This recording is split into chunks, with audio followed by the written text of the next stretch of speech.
It's raining. I'm trying to make Atmos better for me.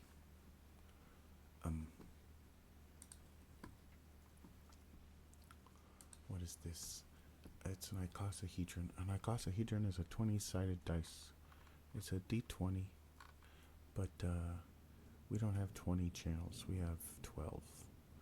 And so the d20 also has 12 vertices. So these little icosahedrons on the pointy parts,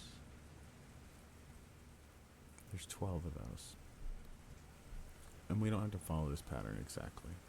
But this is like a perfectly even distribution. Like all things ideal, we would be able to put 11 of our, like all 12 speakers on these axes, and we kind of can.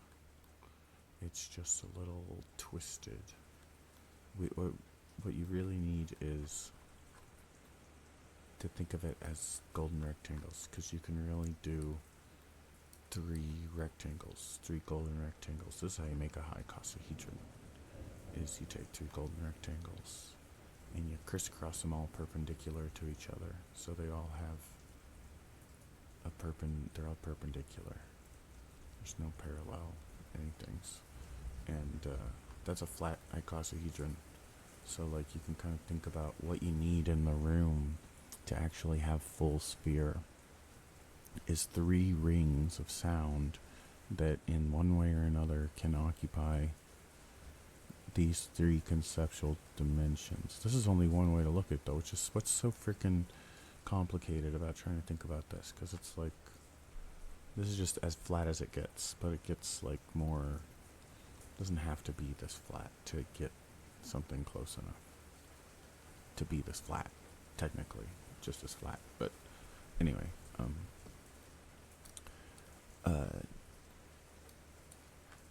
if you do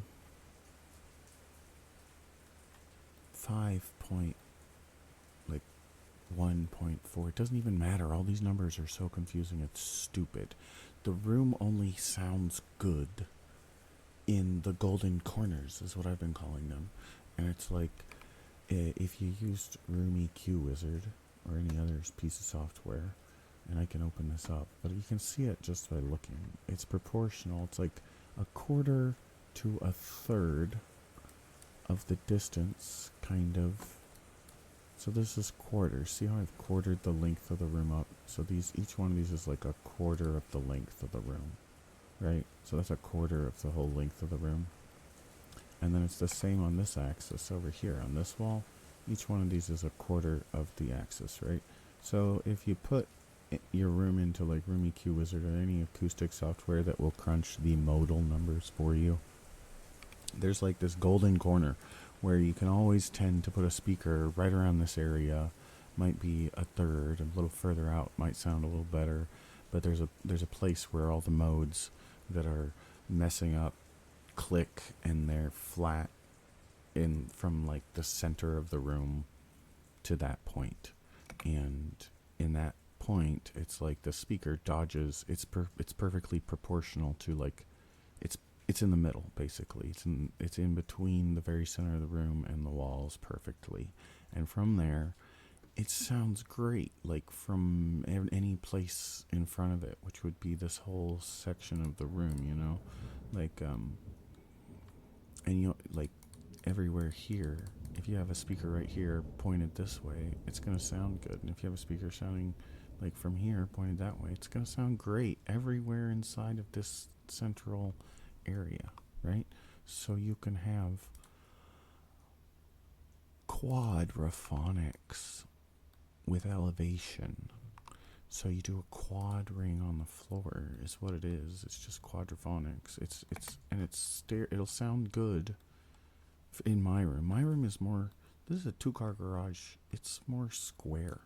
It's very squarish in this way. Like you can see, it's very close to a square. It's not a perfect square. It's more rectangular, which is good. Like but it's bad that it's so. It'd be better if it was longer for like the reverb stuff and whatnot. I just kind of like not the best room. It's got some flaws. I might need to throw some treatment somewhere. I don't know. I haven't got it like clean enough. It's getting there. I've got it like half. I'm almost done straightening up the main body of the floor. There's still boxes and shit. I gotta get rid of all the boxes. It's just a slow process of throwing away boxes and going through shite. Anyway, so normally, like, this is what I was trying to do, was to take the 5 speakers and do them equidistant like this. This isn't what you want. Like, it's not necessary, because you really want to start from stereo, really, and mono. I think if you're thinking about it, like, logically, and you want support for all the media, like, if you want to be able to accurately reproduce everything, you want to start with a good center. You want the center channel to be good. You want it to sound great everywhere in the room. So, like, everybody always puts it below the screen. That's not even to spec. If you read, like, the theatrical guidelines, if you read the Dolby Atmos theatrical specifications, and this is for theaters, not in home, but in theaters, it's always kind of high. The screen is always going to appear. I mean, you'd have to be in the back row for it to feel level for the center image of the screen to not kind of feel kind of high, but not super high, but a little high. And then with theaters with LCD screens, solid screens that are not acoustically transparent, you're supposed to put the center above the screen. And that's the specification in all the theaters, is to put the center above the solid screen if it's not an acoustically transparent screen. Anyway, which is weird that there are theaters that do that. It's weird, but I guess it makes sense that there would be theaters that do that. But it doesn't matter. The point is, the center's supposed to be its own thing. That's what I was kind of drawn out with this. Is like, this is what the first Omni array is. When we have the ambisonics, there are these independent channels, like a second order or first order paraphonic looks like this. This is the first order paraphonic array of speakers. If you had 4 identical bookshelf speakers on the floor, on the ceiling, on the floor, on the ceiling, on the floor, on the ceiling, and in a quadraphonic with elevation, that's the first order paraphonic array of speakers that gives you like a full sphere of sound. So if you have this, which you have with or with 7.1.4, if you have front and rear heights, you have this, which is good. Like, and that's a full sphere paraphonic thing that's going on. And with 7.1, what you have is you have this going on top of one of these. So 7.1.4, you have this thing, and then you have this. But it's like this bottom layer right here is really just this layer. So, like, you get these 4 virtually from these 7. It would really be 6. Like, don't think about the center as being part of this cluster. Like, the center is the center reference speaker. It is for the screen. It's because we all look directly at the screen. If nobody looked directly at the screen, we might not need a center reference until we want to actually do what I'm about to talk about, which is that, like, even though we have all these speakers and we call this a first order, that is the first order paraphonic when they all play together, it doesn't include sound sources that are omnidirectional on their own. Like, if we go all the way back up to the top, to the very first one, we need a sound source that's omnidirectional all by itself. That isn't stereo, but all by itself. We need sounds that appear everywhere all at once. We need a mono, like a center channel.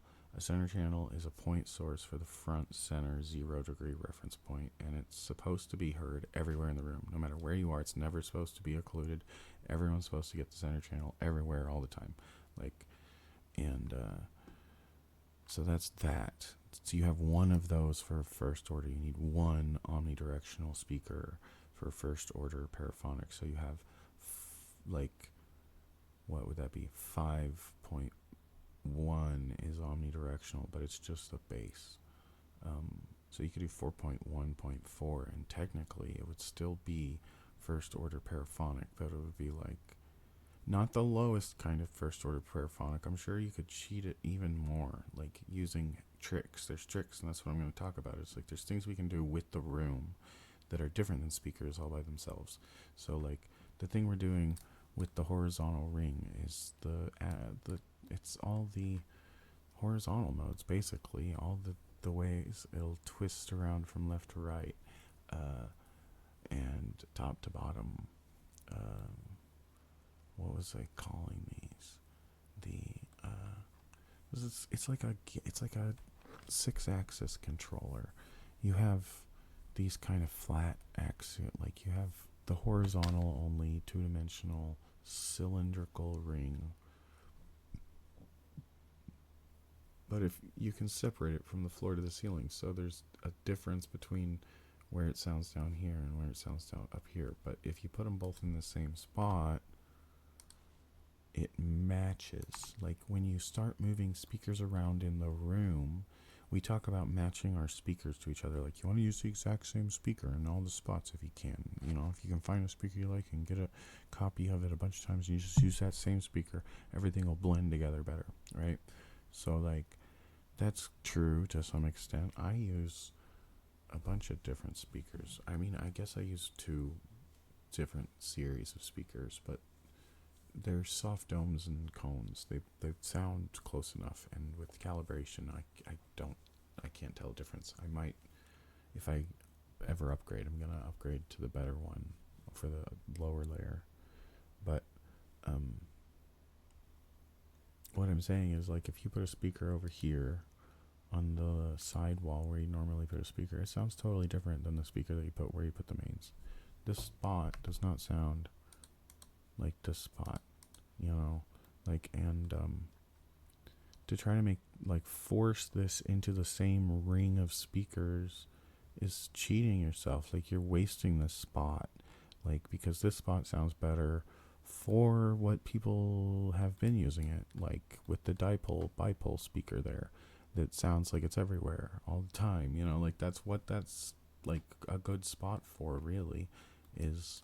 And doing a bipole also kind of copies what the theaters do. I don't want to open the Dolby Atmos documents. I don't know what I don't want to share their stuff. You can open it yourself. It's on the internet.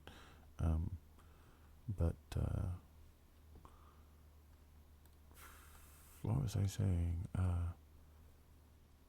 Oh yeah, the sidewall is like it's very different, but it's still the same. It's like the reason why a bipole isn't a problem and why people always used to use dipole bipoles and have these really diffuse sounding surround setups is because of, like, just the way the surround has always been in the chain. Like, before Atmos, it's basically just like stereo with delay and phasing differences. You don't have to have discrete channels to have those arrays in the theater. It's just 2 speakers basically, split out to like 20 or however many you see, and like in a small room, the best sound you can get is from those mains, and if you wanted the surrounds to match, then you want rear mains, and that's all you really want. From there, that is really already gonna be the best, like, 4 placed speakers you could have in your space, is something close to here on the floor and on the ceiling, like kind of maybe up to a third of the way away from the floor, or up to a quarter of the way away from the floor, but that's kind of really far away.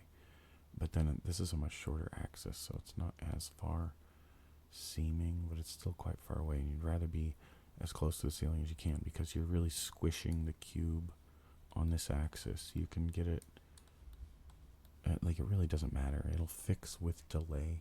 Like, you can put it all the way out here, it'll still sound kind of the same with corrections usually, unless you have a bigger problem. I don't know though. I have mine pulled out really far, so I speak for myself. Like, this is where I have my speakers. Like, I have a 12 by 12 foot mat in the middle of my room, and this, how long is this? I don't know if that is 12 by 12 foot square. It's close. This black square is the size of the mat I have in my room. has 12 by 12 feet. And what I'm suggesting, or what I'm going to do, what I'm doing right now already, and I've actually tried it and I prefer it. I think it's good. I just need to clear the floor to be able to calibrate it all, because I don't have good line of sight everywhere on the floor I want to take measurements from. Got a bunch of shit in the way. But I've already run basic calibration for the 5 point. I have 5 subwoofers, so it'd be 5.5.6 for me. But it starts with doing this. I always put the center a bit too high and toe it down, and then it still sounds like it's the front wall. It doesn't take it off the front horizontal of the room, like, because you're really fighting with the room trying to do more than horizontal. It really wants to just be horizontal from like top to bottom. And I've already said this. I'm rambling about this stuff so much. I want to make like a more concise video with it's actually like instructional, but I don't know what the points. I mean, I know what the points are I want to make, but I don't know how to make them in a way that doesn't sound like fucking Greek to people who don't know every single thing, you know. It's like, look at me, I'm looking at this, look at the pyramid I've made for my listening space. Like, isn't that so crazy? Like, I'm sitting on a computer program drawing pyramids in my listening space. Like, it's I'm some kind of pantheist or something, you know. Like, I'm like, my sacred geometry. I functionally it's like an auto worship, you know. It's kind of therapeutic. With therapy is an old word for worship. So like, I mean, it's not the same kind of worship. It's like, you know, why do people meditate? Because it's therapeutic. And that therapy is like, that's meditation. Therapy is kind of meditation is therapy. It's, but that's not what I'm doing. I'm trying to get the scatterbrain shit out of my mouth. So the icosahedron has 20 faces. If you could fill up every single face of an icosahedron, all 20 faces, you would have a third order sphere. And it would be so easy if Dolby or DTS, or maybe it's Sound United, or the people making the chips, like, someone needs to like make software for Dolby that lets us kind of redo. It's just a graphing calculator. It shouldn't be this hard. Like, we should be able to tell the computer, or to to flash the chip and be like, no, the speakers are here now. Like, I want you to remap everything so that this is where the speakers are now, and I want you to send like to these places instead of those places, but still get the same like resolution source material, you know, like, because the Dolby Atmos should just be done like stereo surround was. It should just be stereo surround plus. Like, they should be able to do like a WXYZ kind of thing, like where it's you got a stereo surround track, and then on top of it there's a stereo surround for the vertical. So, you know, because if you have balanced horizontal and balanced vertical, I don't know how you could do it. It's just a matter of compression, right? Not like bad compression, but how do you get all three of these? They're golden rectangles. They're all the same size. You only need one of them, and then to know where three of them go.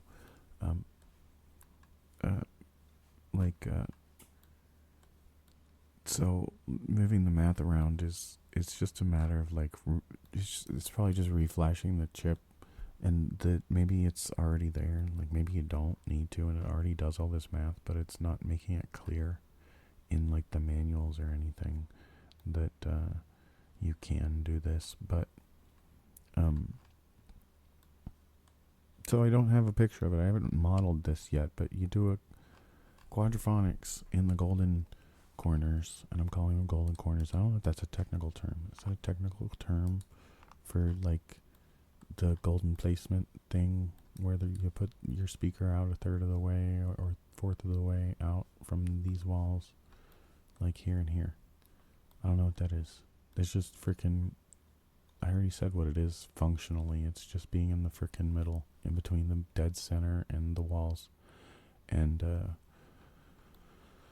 so you get that for the horizontal ring, and that's not even 5 speakers in 5.1. It's just 4. The fifth is gonna try to get the center in this spot, like, or this spot, whichever you want the front to be. Wherever the front of the image is going to be, you want to put that on the middle of the wall where the front is. If it's the corner, you could probably do this. If you had to do it into a corner, you could probably still configure this whole array twisted and then put your center channel in a corner. This is a problem for some people, like, because they have to put a screen in the corner. There's no other option for whatever reason. Like, you got the whole floor, but the screen's got to go in the corner, you know? Like, so how do you get a center channel coming from a corner still sounding like a center channel? It's like, well, it's out here all the way. You bring it all the way out here, and then it sounds great. It's in the golden corner now, your center channel. So you twist everything, and then your stereo gets the fucking short end of the stick. Actually, your stereo is gonna be kind of wonky, which is fine. It's actually fine. It'll because you have the golden corners in the surrounds, like, your Atmos will be more prominent. Or you could do this differently. You could put your Atmos front wide on the front, like, instead of the side, if they would let you. Like, there are certain options where it's like, why can't I do this on my receiver? Like, if you do front Atmos enabled, which is just bottom up instead of top down, it's just phased for bottom up and reflecting off the ceiling, so they cut like 200 hertz down out a bit, I think, or they should they do it on the speakers. I don't know if you have to. I've been experimenting with that and having more full range point sources in these spots, but I'm rambling about the way that the center, the LFE, and these Atmos toppers are their own array. It's like their own ring that would be like here, here, here, and everywhere, or in the rear. You have this center here, and another, you could have your LFE. I have a sub everywhere, so the subwoofer array for me doesn't matter, and I just want to think about spreading these out. I think moving the Atmos toppers closer to a front or rear would make it sound better. You would get better sound if it's on the floor and you're actually sending it a signal that is self-aware that it's actually, it shouldn't matter. In the Dolby Atmos specs, they say not to put these speakers on, like, if you're using them as up-firing speakers, you're supposed to keep them under this line right here. You know, like, you keep them in the bottom half of the room is where they're supposed to be. And that seems, they make that point. They're like, if you're not putting a topper on top of something, don't put it, or wherever it is, don't put it above this center line. It's like, why not? And people always talk about how you don't want to hear the toppers. You don't want to be able to hear the toppers until after they bounce off the ceiling. It's like, why not? What's the difference? Are you kidding me? Like, you think you can hear that? You think you can hear the difference between sound passing your ears going straight up and down? Like, do you have any idea how fast that's going? Like, you cannot hear it 10 times after it's past your ears. Like, you hear a tone.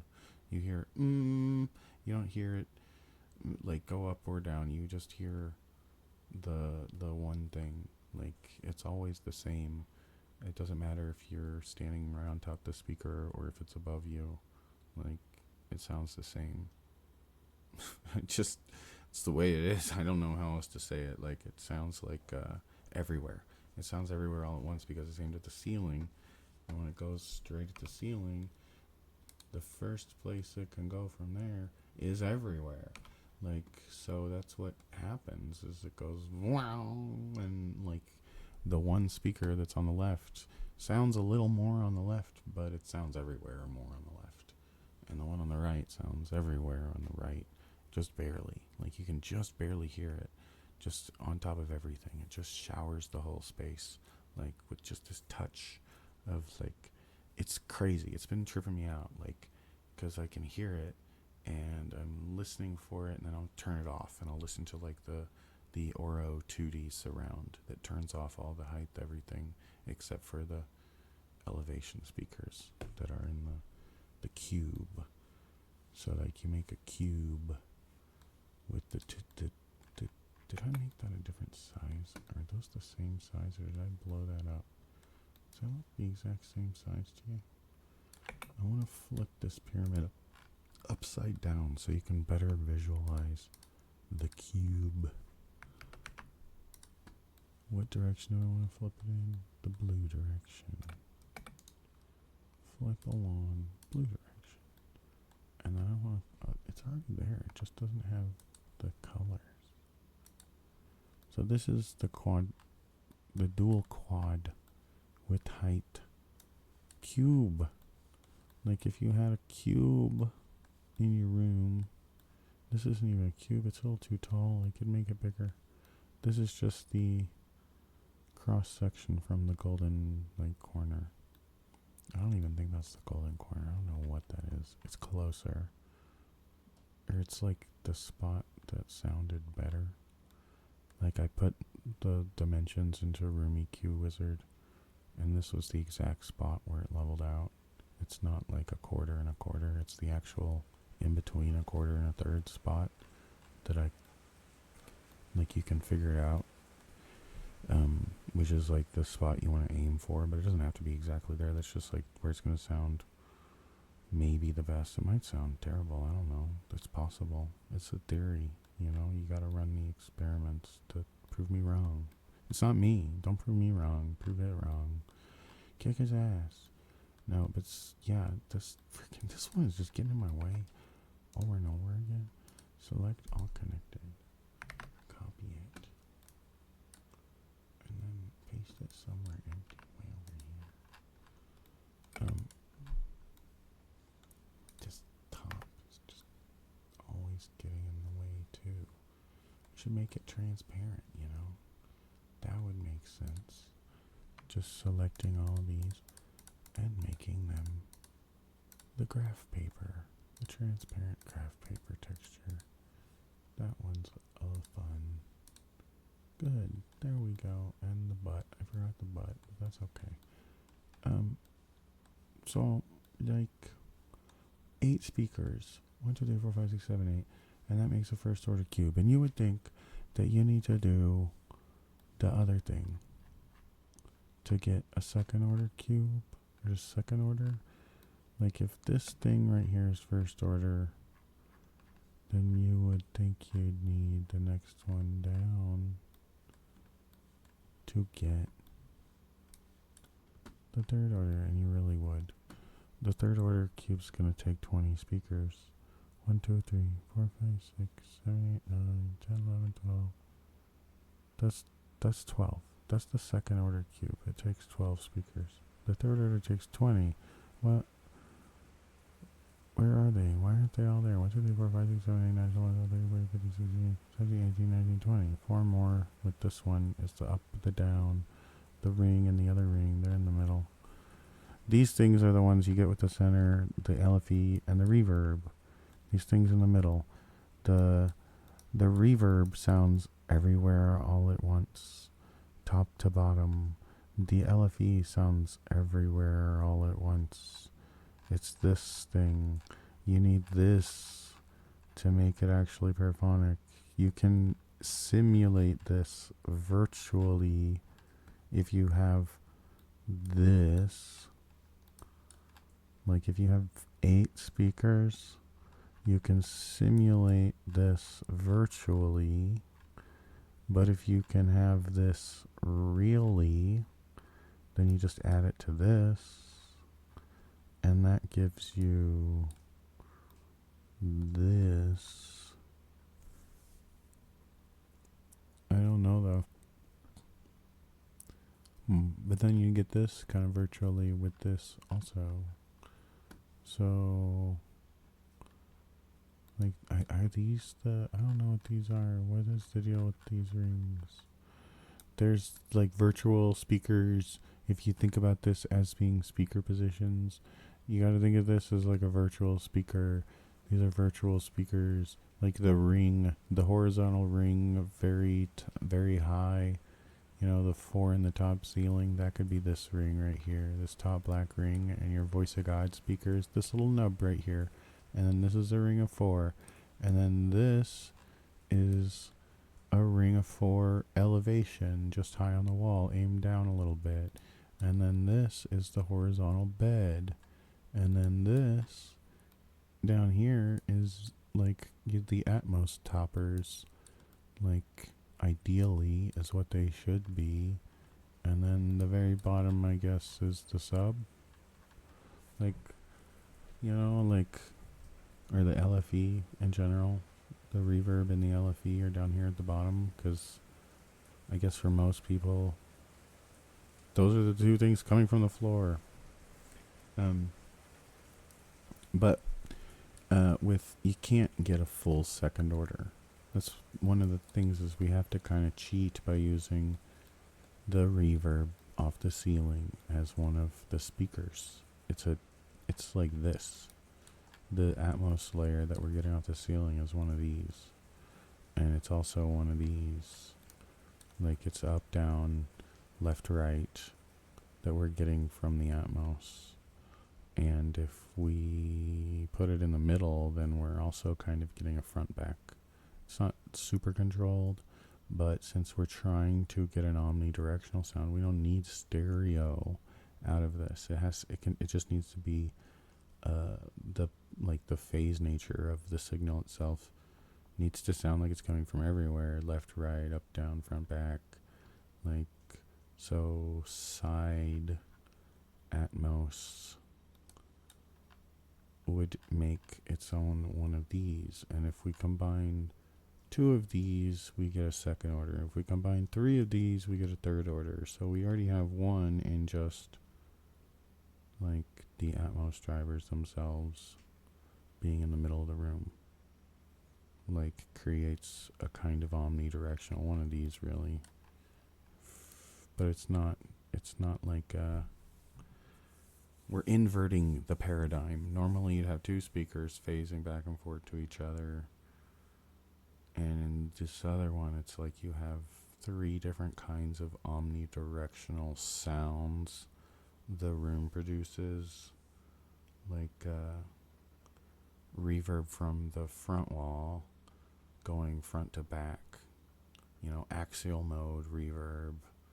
Or the center channel, monopole, just going, it doesn't have a rear, there's not a rear center. There could be, but then it's like, maybe there shouldn't be. Like, maybe you need a monopole Omni that doesn't have, like, forwards and backwards reinforcement. It only moves forcefully in one way, and then the other way is neutral.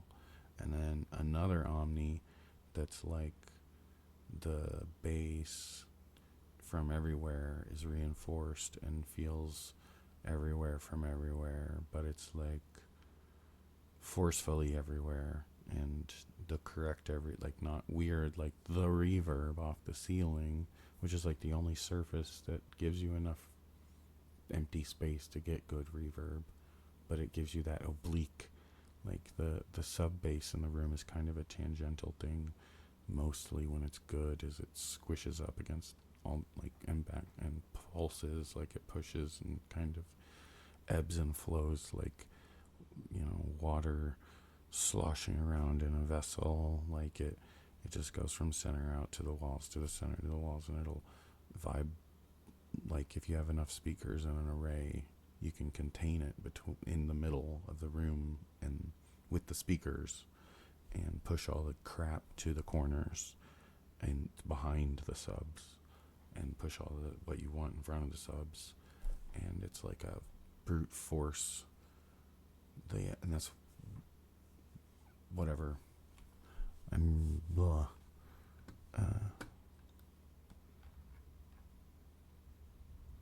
But yeah, like a first order ambisonic horizontal ring, like a first order horizontal ring, and then a perpendicular one. This is a first order horizontal ring. You can stack them, but like you can twist one. Like you can take this and then you can twist it and stack it right on top of it to have something that isn't even pictured here, which is weird that they don't picture here, because you could. Like, instead of having it top to bottom, you can have it go, maybe it is pictured and I'm just being dumb. Like, twist it a certain way in your mind to actually see it in the orientation that isn't like this. I don't see it. I'm still not seeing it. Like, if there was an orb here and it went I don't know. You just twisted this top ring 45 degrees so that it went kind of like if you looked at them. If you look at this one and then you look at this one, like the two on the ends here, this one and this one. See how this one is 45 degrees rotated, then this one. Like if you stacked that one on top of that one, it's different. It's they're staggered. They're like not right on top of each other. And that's the thing with all the systems is they won't let you stagger it. And when you stagger it, you actually get, that's what the icosahedron is doing. Like the platonic solids are all staggered. Everything is perfectly staggered. But in the spherical harmonics graph, it doesn't show it that way because those aren't the spherical harmonics. They're the ambisonics. But the spherical harmonics are also ambisonics. You can do it this way or this way. You can do it lined up or staggered because when you have it, like you have the virtual speaker, basically. Like if you have a stereo pair, you have a virtual center speaker. You don't need a center speaker there. Nobody ever needed a center speaker there. You have a stereo pair that make an image. You really don't need a center speaker there. Why do they use it? Well, it centers everything to that center speaker. Like you can have things not perfectly aligned and then the center allows you to time align to the center. Like it gives you an alignment point that everything can phase to, basically.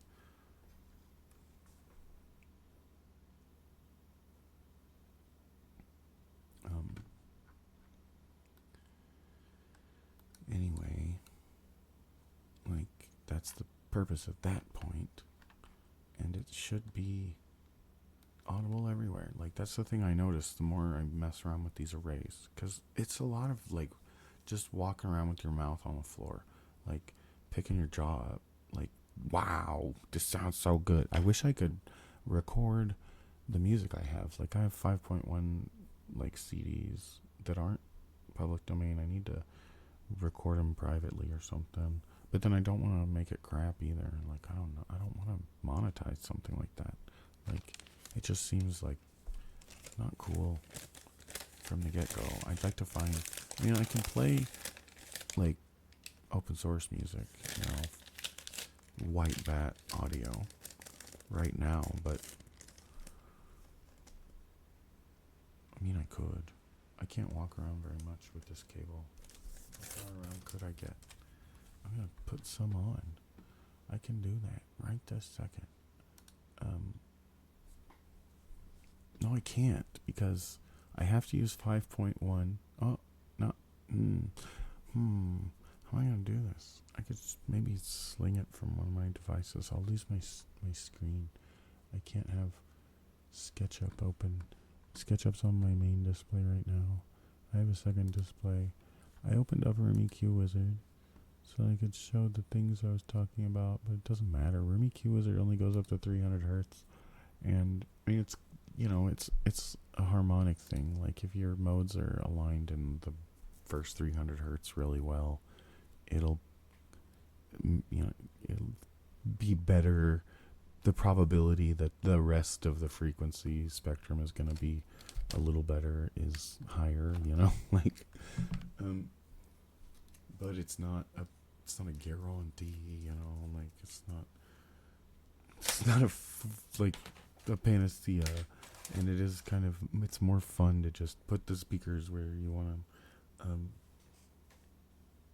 It looks so weird having, because it's the exact same thing. All I did, like I had 7.1.4 or 7.5.4, Um, it's really 7.4.4 with an extra sub is what I have. But now I have it much better. Now, before I had the sub wired to the side surrounds because the bass here is awful. Like I had a dedicated sub, top dead center on the garage door opener shelf that the garage door opener is already on because there's already the scaffolding coming down from the ceiling attached to the rafters. I was like, hey, I'm gonna put a sub on that. So I put a shelf and just built the sub into a shelf with the garage door opener and put some shit up there to kind of keep it from rattling. Just some bungee cords to make sure it's always like it's not just wobbling without any tension in it. It doesn't do anything like that. It's all metal bolted down. But it's top dead center. It's a subwoofer top dead center, and that really does wonders. But I put it there because I could, and the side surrounds have terrible bass response. There's not good bass here. Like on this long axis, this is a bad spot for bass, so I wired it up with just line level connection to the subwoofer and just cross the subwoofer over to the speaker perfectly. Or it's not perfect. I think I could probably do it better. It's a little too loud right now, I think. The level's a little too high. I need to get Room EQ Wizard going and actually using it. I've only been using Dirac and Odyssey calibration tools to calibrate my shit. And I need to I wanted to buy to actually do a kind of theatrical mock-up of how the theater does it with just the 7.1 pre-outs and doing an array of 6 maybe coaxial Covo S speakers or something, getting some cheap cube coaxials that aren't trash, like the Covos, the Micas. Maybe there's some Daytons, I don't know, some sub $50 pair of speakers that doesn't sound bad, that you could make a series of, or just get a bunch of cheap amps and have just a ton of speakers, but not super powerful ones and not boomy or anything, just an array, a line array up and down the wall. It's not a line array, but it's like you it works. It doesn't not work. People, the way people talk about sound, it's like you need to stop saying that because people have weird misconceptions that just aren't true. Or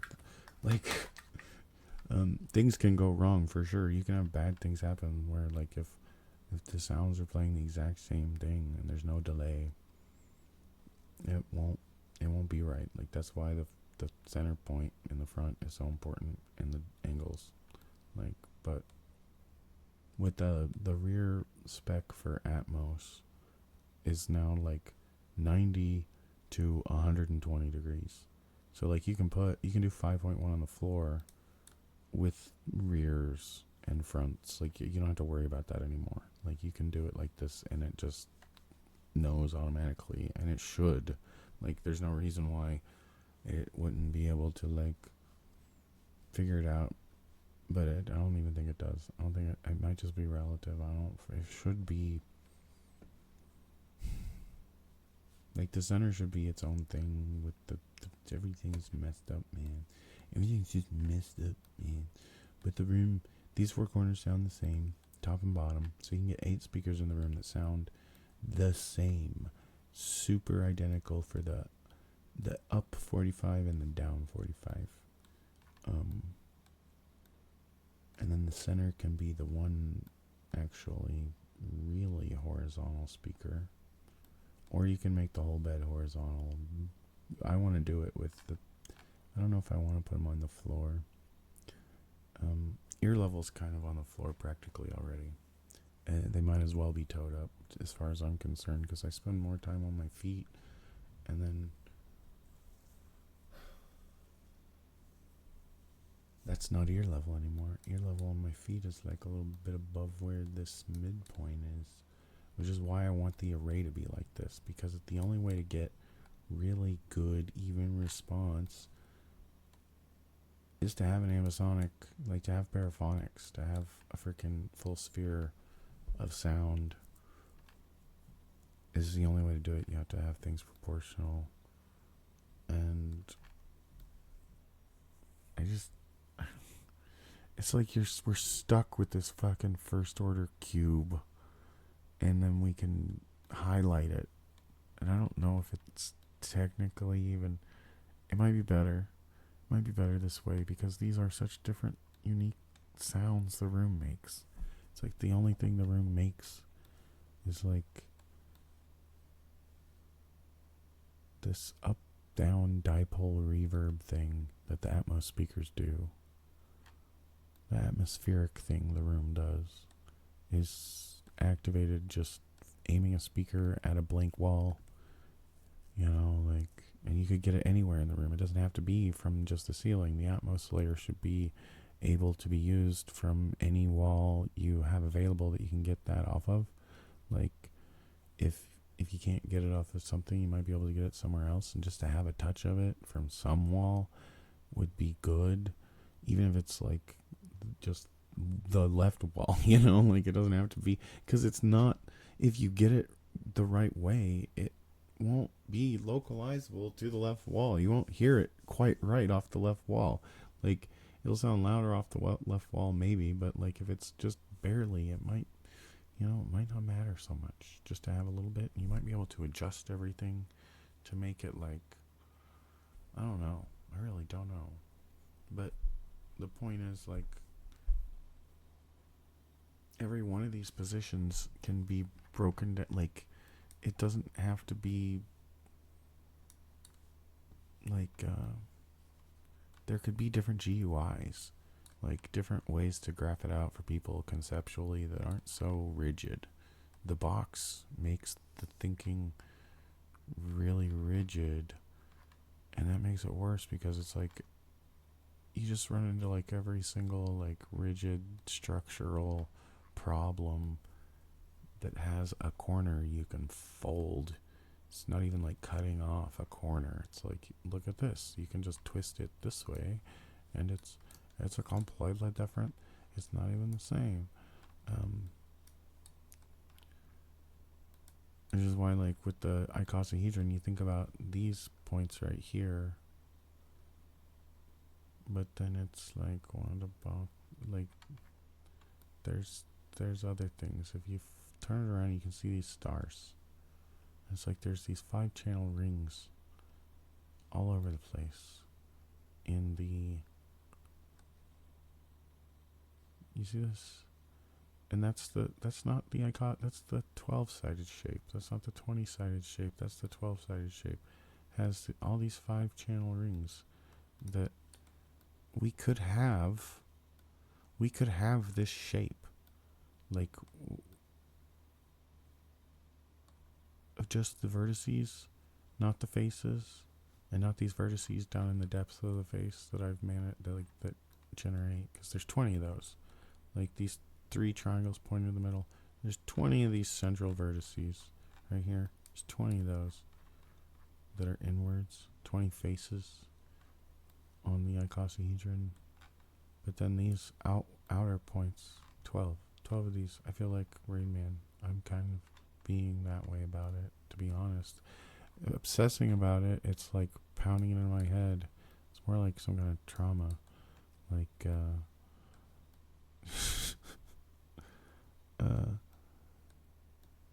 but,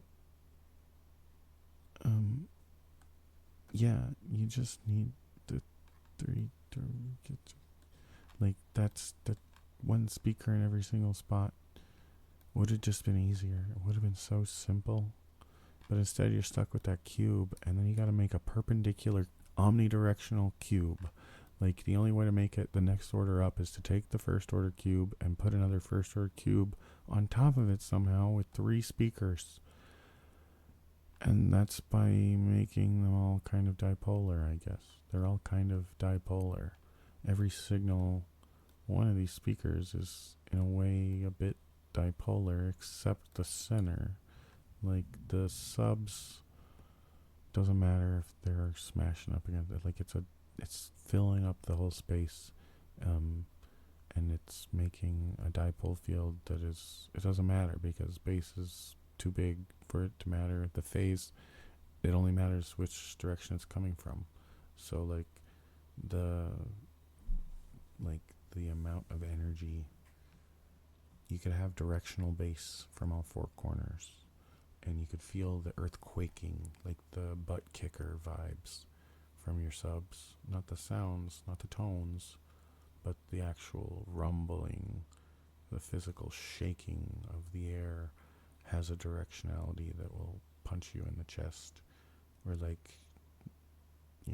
back or wherever above, which is what I've done with my up-firing speakers now, is I've wired the sub directly above to the up-firing speakers.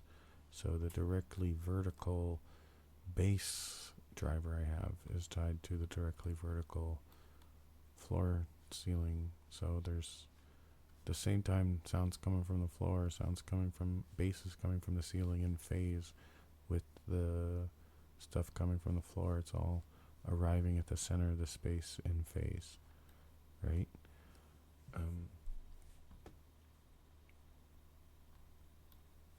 Or should be. And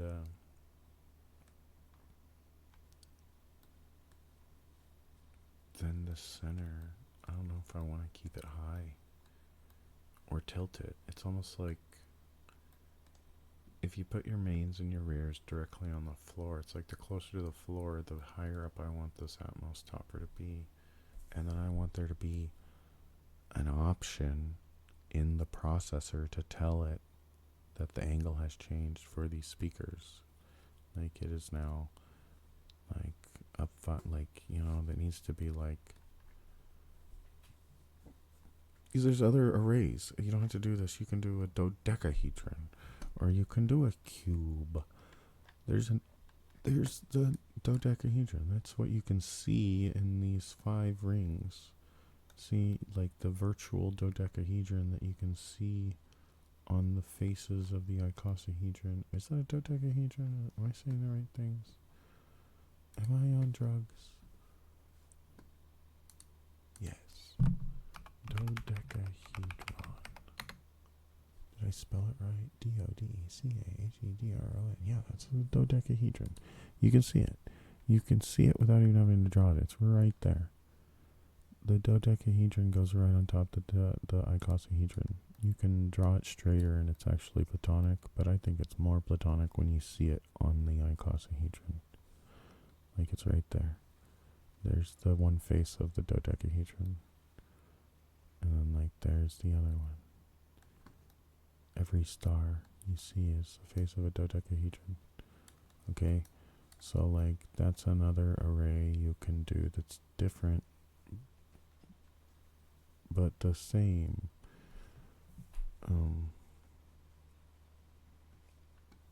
As every face of the dodecahedron, but it's the same shape, but it's pentagons instead of hexagons.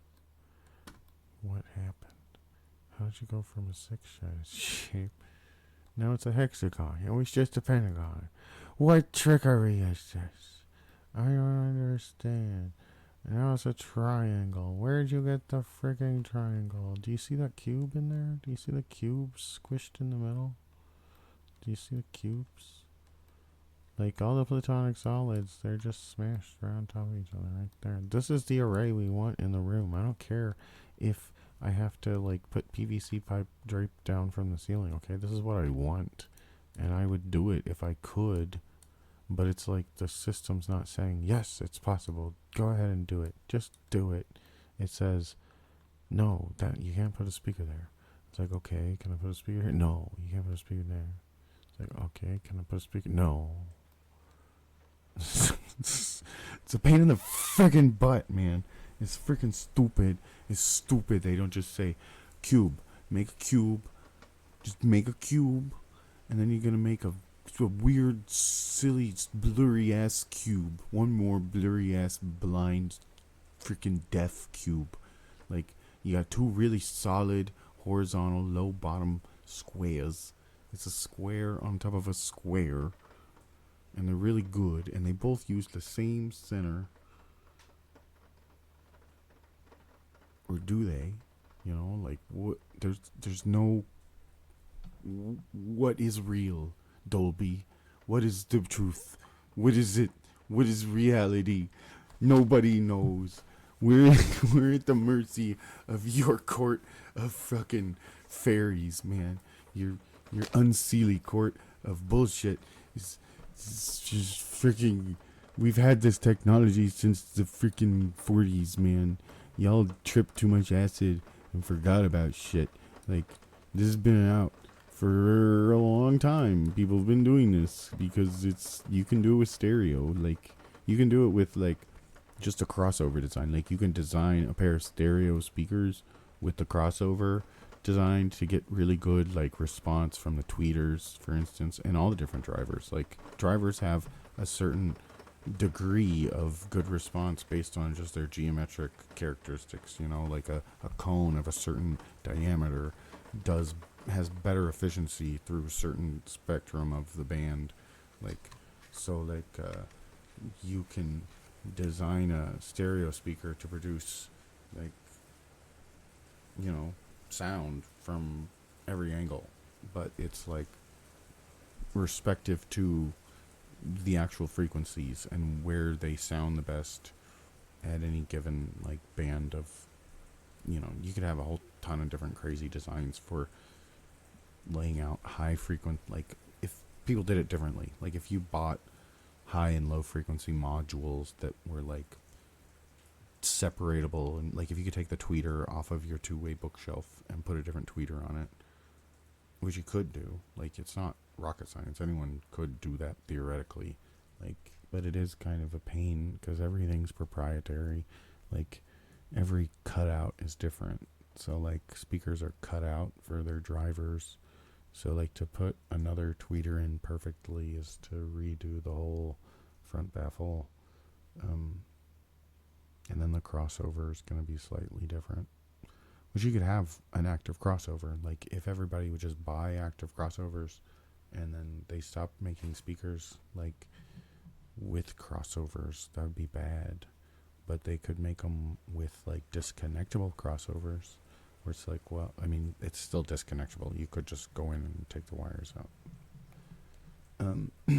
But, like, some kind of processor for speakers to be able to change drivers around. That's one thing I was thinking about, was using different high frequency drivers with respect to this dilemma, because you could use ribbon tweeters and dome tweeters to get, like, ribbon tweeters produce a more like I don't, is it dipolar? It is like in both axes. Like, it'd be better, I think, for these Atmos drivers, perhaps, if they were on, like, the front wall. I don't know.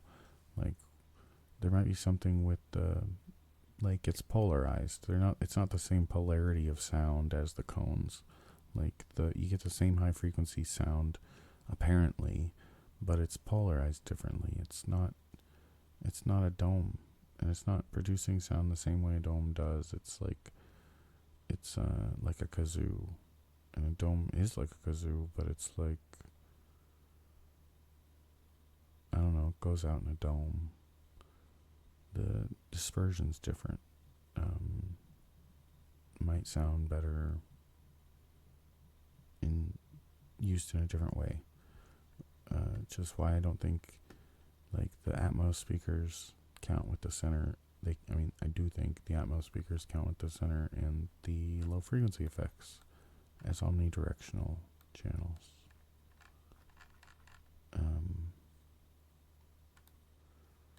It just makes the Omni like mid-side stereo, kind of, and then bass.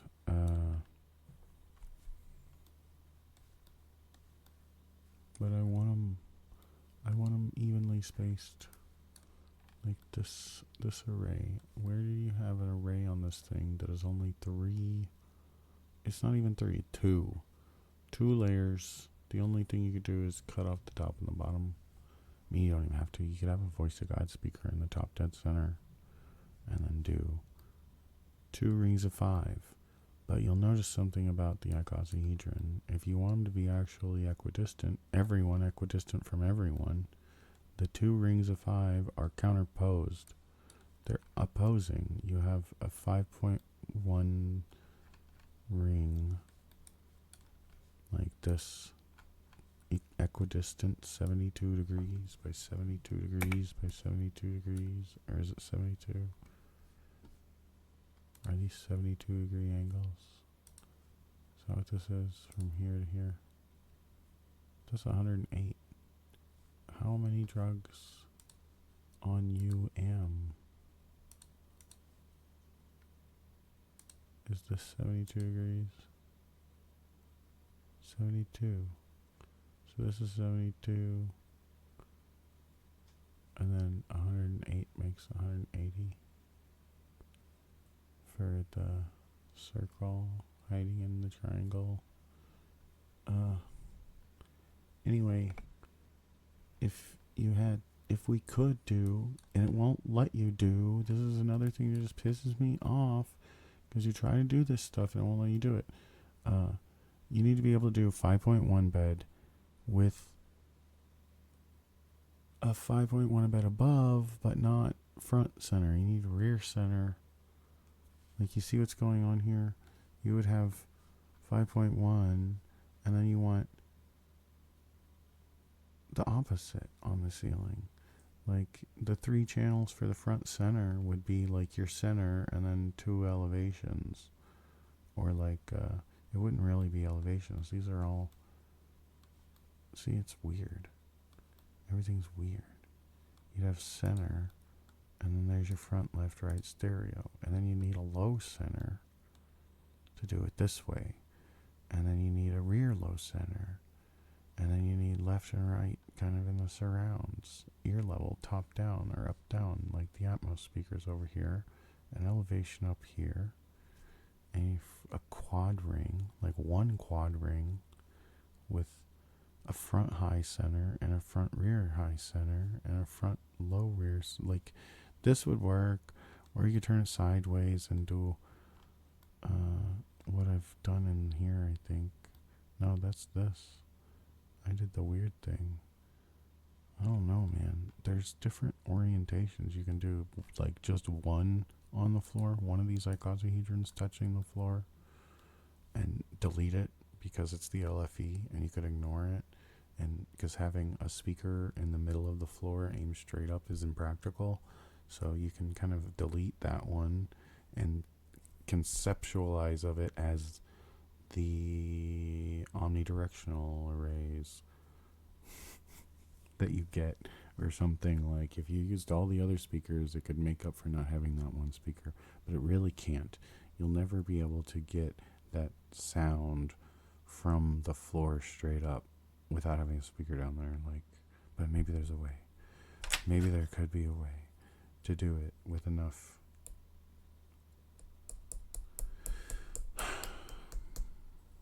or something different. Just something completely different. Instead of locking everything to a platonic solid, doing 2 different arrays, like I was talking about.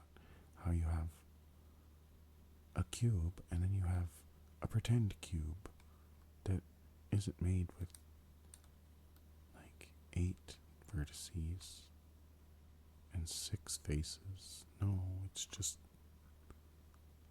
3 faces of speaker. 4 speakers, somehow making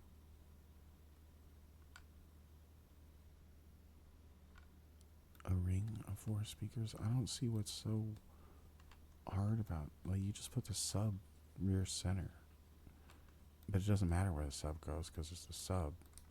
But I mean, you just put the sub back here in the back, and technically that's it. That's your other 4 speaker ring.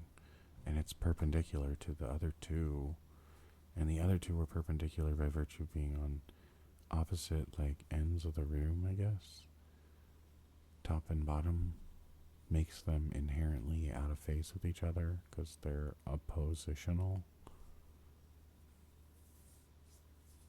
And then the perpendicular axis would be these straight lines up and down the walls and down the middle of the ceiling, I guess.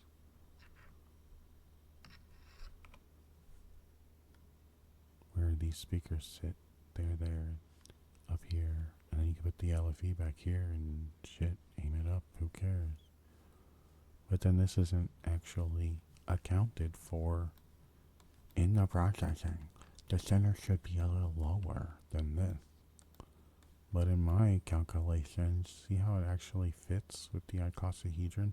Because what I want to do is have a permanent layout where it's like, eventually they're going to come out with a processor that has 20 channels that will actually send something to every one of these spots, and it'll be accurate, because 20 channels, like 20.4, you really want 20.4.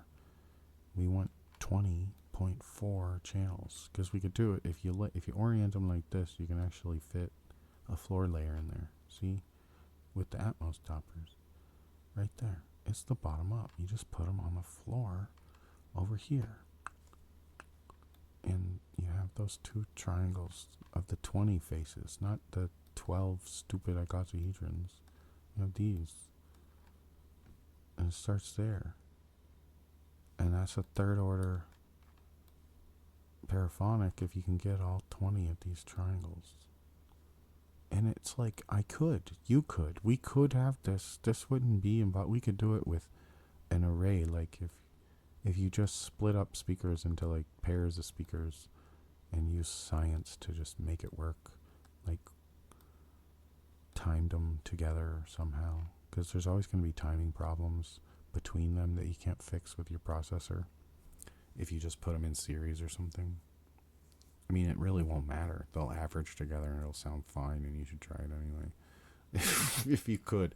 Like, in the air will fix it a little bit. It'll still be distorted, but it won't matter. Like, distortion sounds good. Don't you like rock music? Like, it tricks your brain into thinking it knows what it's doing. Like, it gets all fuzzy logic. It works. It's weird. I don't know. But no, like, I don't want that. That's the thing, is like, we can do this to kind of hack in something that, it sounds great. Like, it really does sound good enough. But like, with the 7.x 1.4, 7.1.4, whatever, 0.4, the vertical stuff is more hallucinated. It's more like, it's hard for me to hear because it's not really there. Like, and it's like more ignorable to have a 7.1 ring with, I mean, it might be better with 4. Like, if you had, it is good. Like, I had 7.1.4 with 4 identical. I actually have my center high, so it feels like it's up there with the 4 heights and not down on the floor with the hexagon of speakers. But I didn't move anything. Like, I literally just knocked a bookshelf over, and it gave me 5.1.6, and it sounds better. Just sounds better. It's just better having a cube and up firing to the sides and the center. It's just, I don't know what it is. It's like the first order paraphonic cube was already there with the 7.1, but you had less going on with the omnidirectional speakers pointed in funny directions. Like, do something else. Like, it's a different thing, and it's better. It's making my head hurt.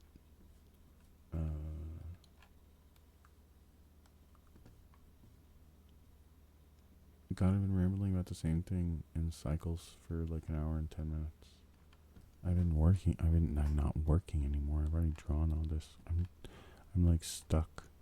I'm not stuck. I'm done with it. And I'm trying to think of like where to go from here, because it's still not frickin' perfect. It does not feel perfect. I want to be able to get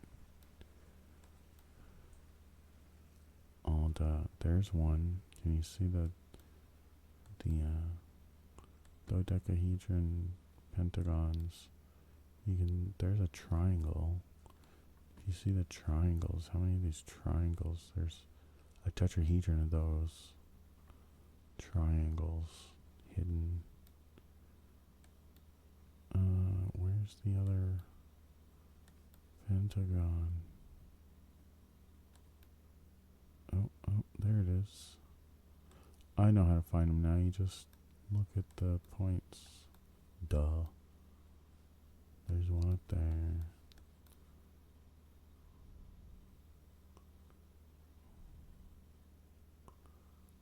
So you look at the faces.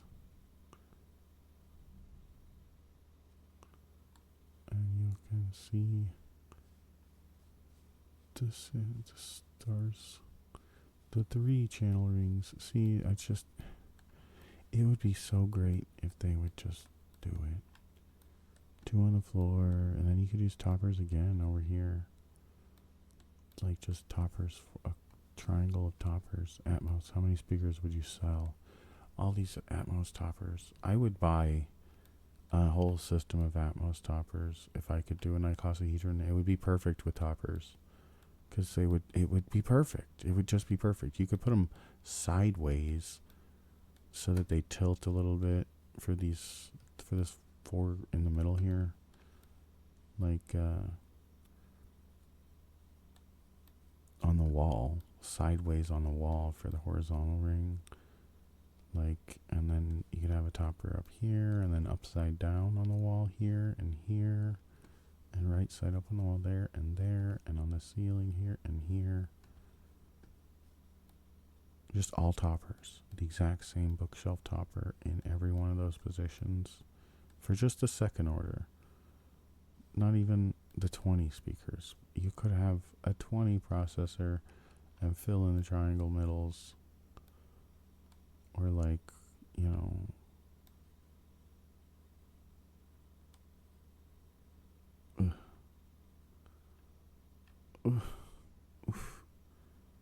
oof.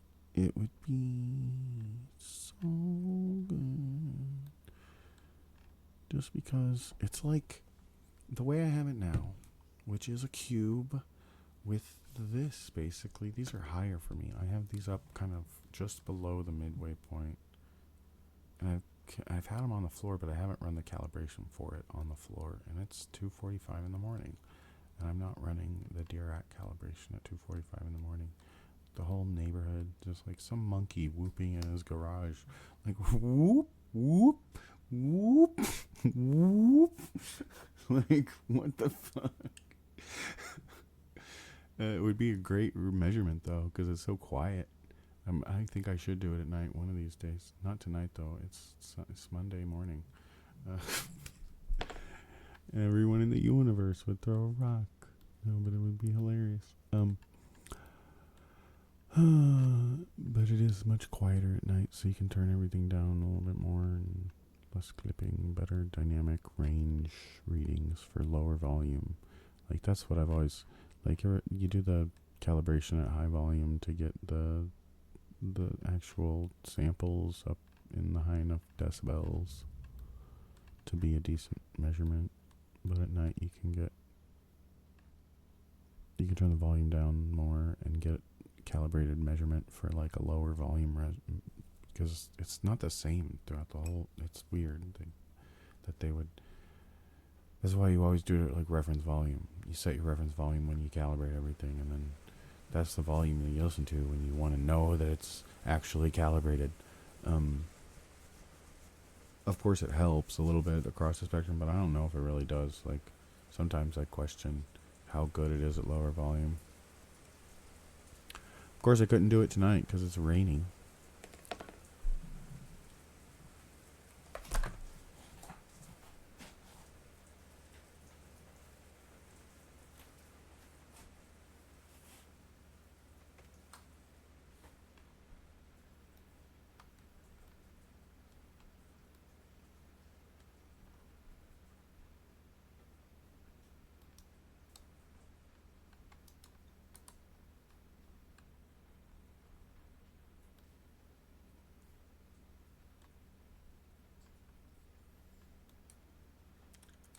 Look at all that negative space. I'm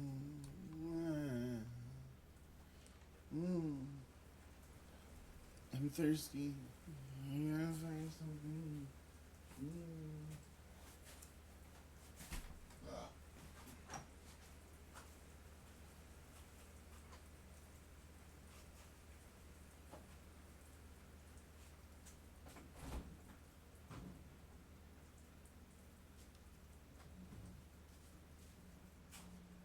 Gloss.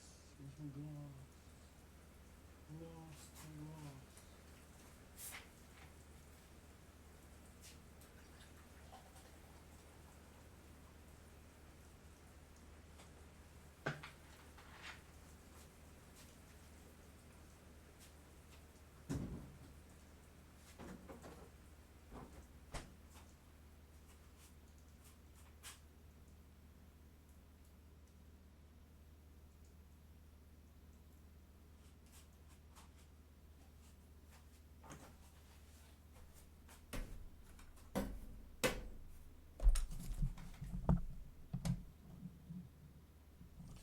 Okay, I'm gonna try to put this microphone somewhere. It's on a shock mount, so I can actually walk around with it. It won't be too bad. I hope. I got it in my ears right now. If I turn the volume up, that'll be bad. Get a nice loud shot of click, click, click, click, click.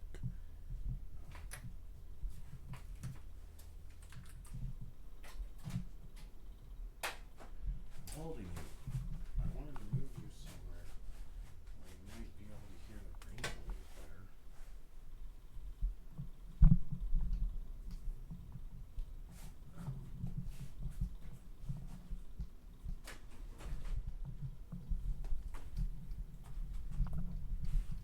And this looks like the spot. This is over in a corner. Now I'm talking directly to the face of you. This is the center channel.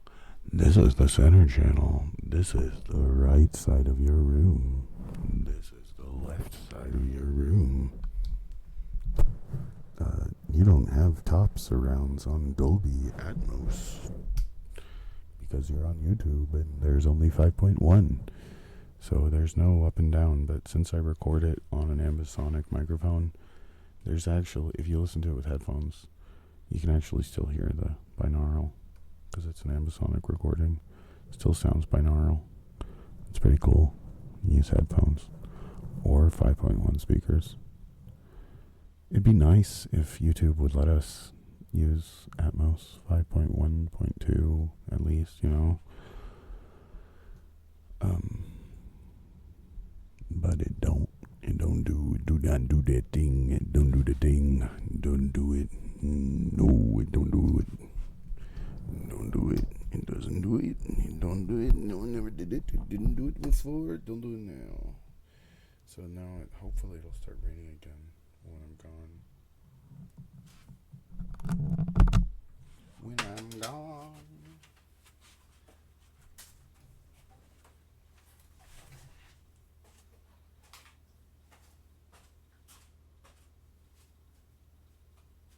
I hate this freezer.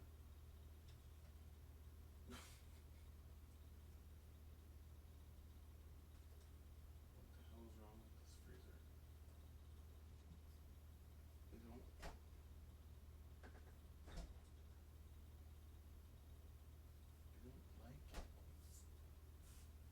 It does nothing. It's just a freezer. That's a freezer. I don't like it. I'm gonna have to cover it up. There's shiny reflective surface screws with the virtual reality. Covering up shouldn't be a problem. That's what the curtains really help with. Which was kind of a bonus. One of the reasons I also bought them, I was like, oh, I can also do this and this. So if like something's making the tracking screw up, and you have the curtains to block out all sources of extra light, but it still did the tracking errors. I was like, oh, it's because I'm using. for the dumbest reason ever.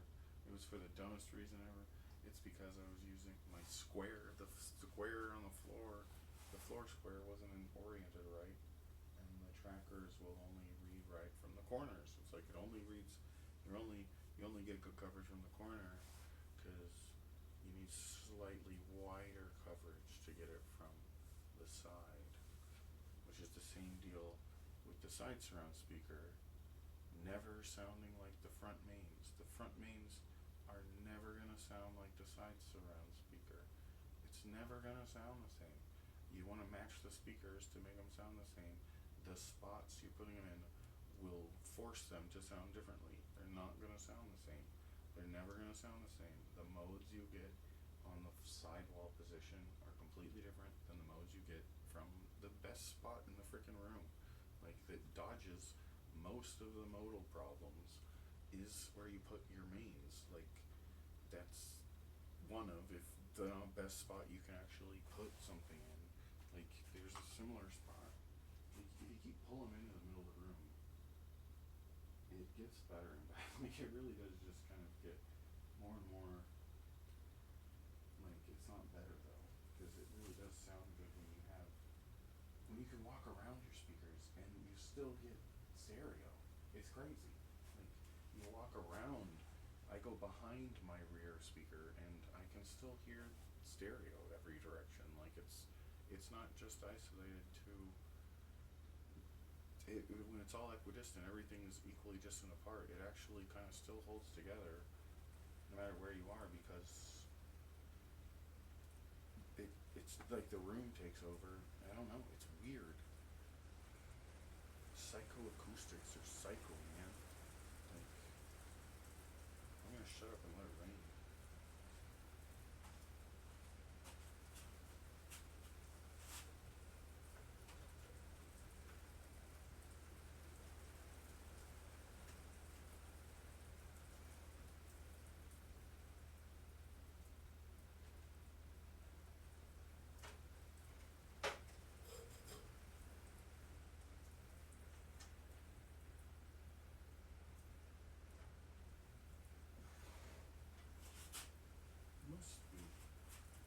Must be that one fan.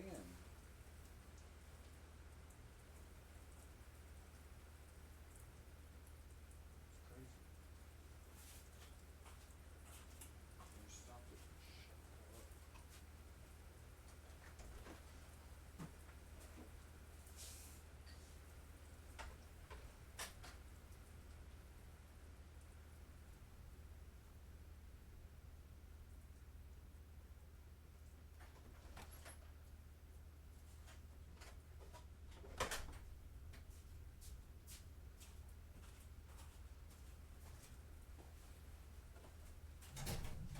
I just wanted to make something very clear.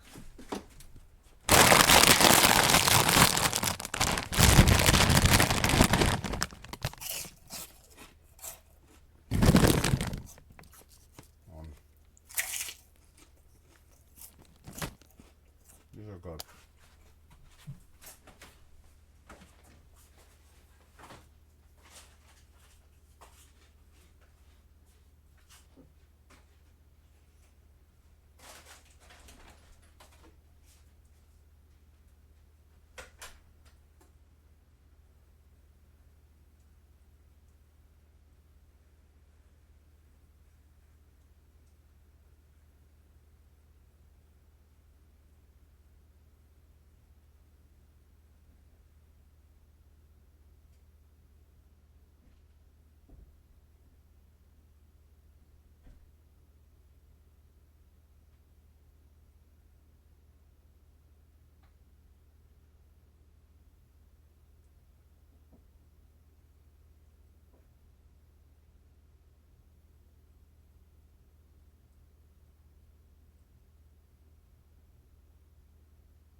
that shit trouble? Your shoes are on backwards. I judge your whole existence on a minor infraction of municipal levels. You didn't follow the dress code. You're a criminal. Oopsie.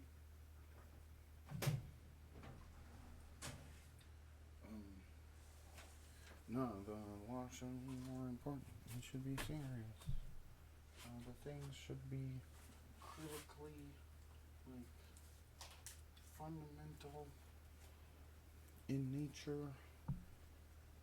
I don't know. I like the Ten Commandments as, like, first principles. If you look at them in a secular, not a secular way, but not a religious way either.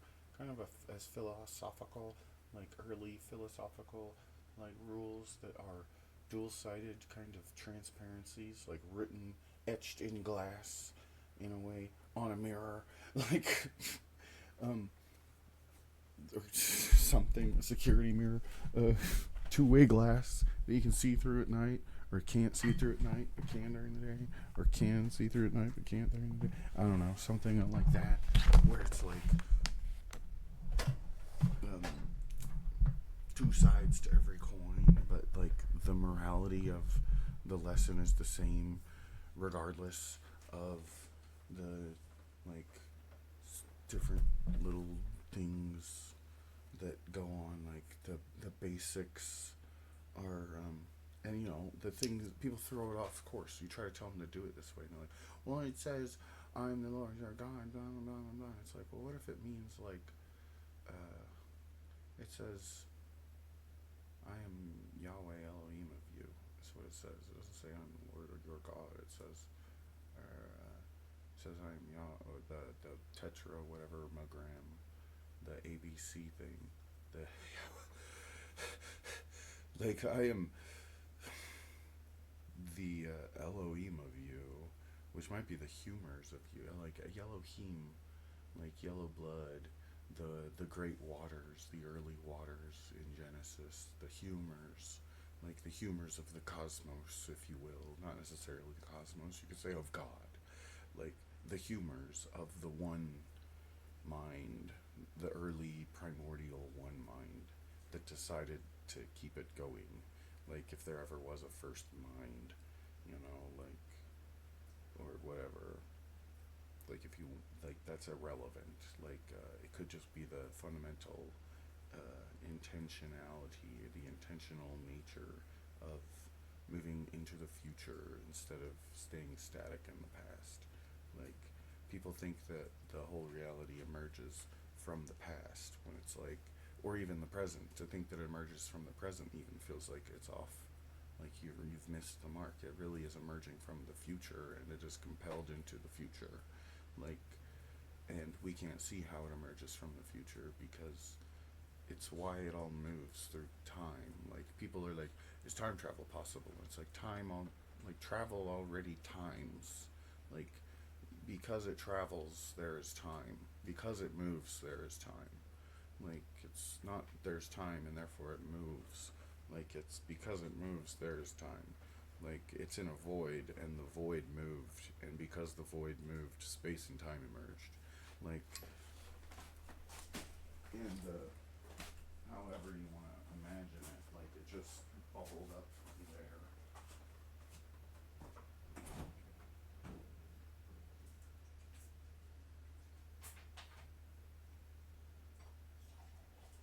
It would have been an infinite potential in like like in the void.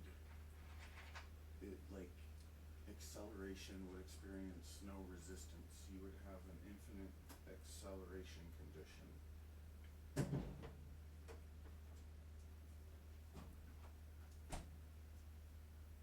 Like all the mass in the universe converted back down to neutrinos or neutrons and just neutralize everything back into the quark soup. And then there's no mass to push back on the strong force. Everything in the dark matter regions of the universe collapses into a new black hole and a new galaxy forms.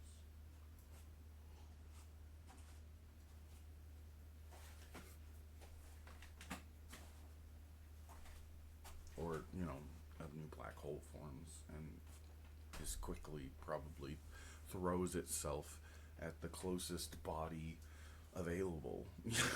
Like new black, like, and in the early evolution of like this system, for instance, they would have like, if it happened the way it happened, like they're saying that like the sun formed shortly after the galaxy formed, shortly after the Big Bang happened, and it doesn't look like a Big Bang. It looks like, I mean, maybe it was a Big Bang, but I don't. It wouldn't be. That's what I'm trying to say. Is like you have this infinite acceleration condition in the void that creates the spatial matrix for the universe. It's not even a spatial matrix. Like everything just maintains the spatial matrix all the time because it emerges from this non-spatial thing. Like where the actual quark fusion happens isn't spatial. Quarks pop in and out of existence all over the place. It's a quirky thing, like, or it's like the pressure of the universe. Or it's really, you could think of the void um, expanding into itself and resisting that expansion.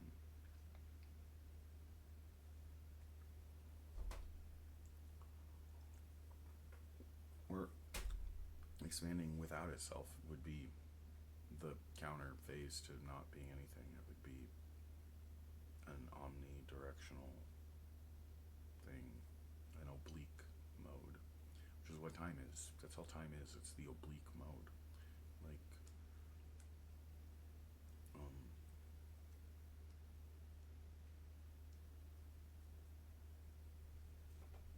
it's just not localizable. We want to think it's localizable, but the fact is, it's like that's a semantic thing. Like, you feel like it's flowing in that direction for semantic reasons. You could flip everything around and it would mean the same, and the past could be the future in a way. It was more significant. It's weird. I mean, could you come up with a language where conceptually people thought of the future as the past and they were moving into the the, the like actions of their past shaped the course of their future? It doesn't make it's irrelevant. It only matters because it mattered. Like, but the matter doesn't like just stay there. It kept going. It's still around if it's still breathing. I don't even know. I was talking about laws and the Ten Commandments and shit, and I got on a tangent about the whole "I'm the Lord your God," whatever. You've that whole thing. Um,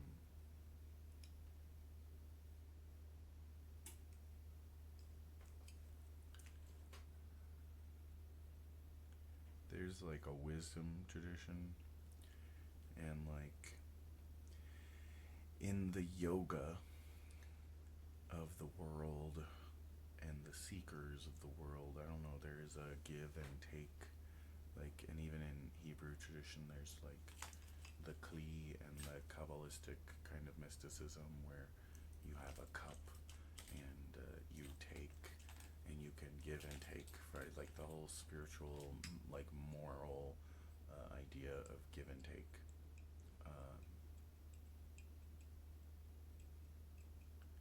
and not having any kind of moral compass before that, like, could be one way to look at it. I don't want to like pin it down to one specific way though. That's what the point of the Ten Commandments is, that they're like pinned down without being pinned down. It's like they're kind of transcendental things where it's like, if you think about it, where if it means something that is like, to be like morally, like if it means something, what does it mean? If it's a rule of some sort or an instruction, if it's giving you instructions, like what do they mean? And like people, if you read it wanting to like hate it, then you'll look for that. Like that's what you'll look for contextually. If you read it wanting to enjoy it, you'll try to enjoy it contextually, and you might be disappointed. Like you might be more disappointed if if your expectations are greater than what you get. You know, that happens all the time. When you have great expectations, you stop enjoying things that you enjoyed when you didn't want to do them. Like when you first started enjoying books because you didn't want to read, and then you're like, wait a minute, I like reading this book because no one's telling me to read this book. And then it becomes then it's like you want to read what books other people like. You want to find books that other people are fans of. Like, what's your favorite book ever? Like, what's the most impactful book you've ever read? That's had the biggest impact on your life, or what was just the most enjoyable book? Like the book you enjoyed reading the most, or like whatever, things of that nature. You know,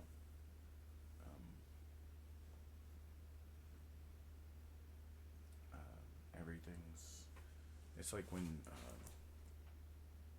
Final Fantasy started having voice actors. I wasn't too happy, and I don't want to put down the voice actors because it's like the talent that did it. It was so bad though. Who is that? Like, was that Fry from Futurama? I don't even know who that guy is. He did a good job. The voice wasn't bad. It's just the whole thing is it's they do it with all anime. Like, there's this tonality thing that gets poorly localized where they no, like nobody talks like that. Nobody. Who is that person? That's not the person you're trying to like. Just because they sound like that in Japanese isn't. He's like just it's just a hat. Like it could be like zany but not. You know, like fake. Just I mean maybe that is better. Maybe feeling kind of alien aids to that character in a way, but like it was a different vibe entirely. Like with the story, it I mean, and it was weird. It was. I'm talking about Final Fantasy X because that was the first one that had. I mean, there was voice in other ones. I think there was voice in Tactics, maybe. But it was just like short sections. Um, maybe. I don't remember. There might not be voice in Tactics on PlayStation 1. But there wasn't voice in any of the other ones, and you read it, and you kind of you imagine the voice of the person yourself, and it's the same with like book movies, and book movies like not just the sound of the voices. Like when you read a book, and you hear the voice of the character in your own head before you hear anyone's interpretation but your own. Going into a great movie without knowing anything about it, and coming out of it like, wow, that was the best thing ever because it. You didn't go into it expecting anything, but you get like the best example of the thing that you took for granted. Like that, like I'll just take this for granted as the thing that it is, and sometimes you win, sometimes you lose. When you win, like it's really good, and it's like a magical experience, and but then sometimes it's awful when you go in wanting it to be that and it's bad. That's when it's the worst, or is it? Maybe it's worse when you go in expecting it to be the thing you wanted to take for granted, but it's like takes that from you somehow. I don't know. Like, but then there's the book movie thing where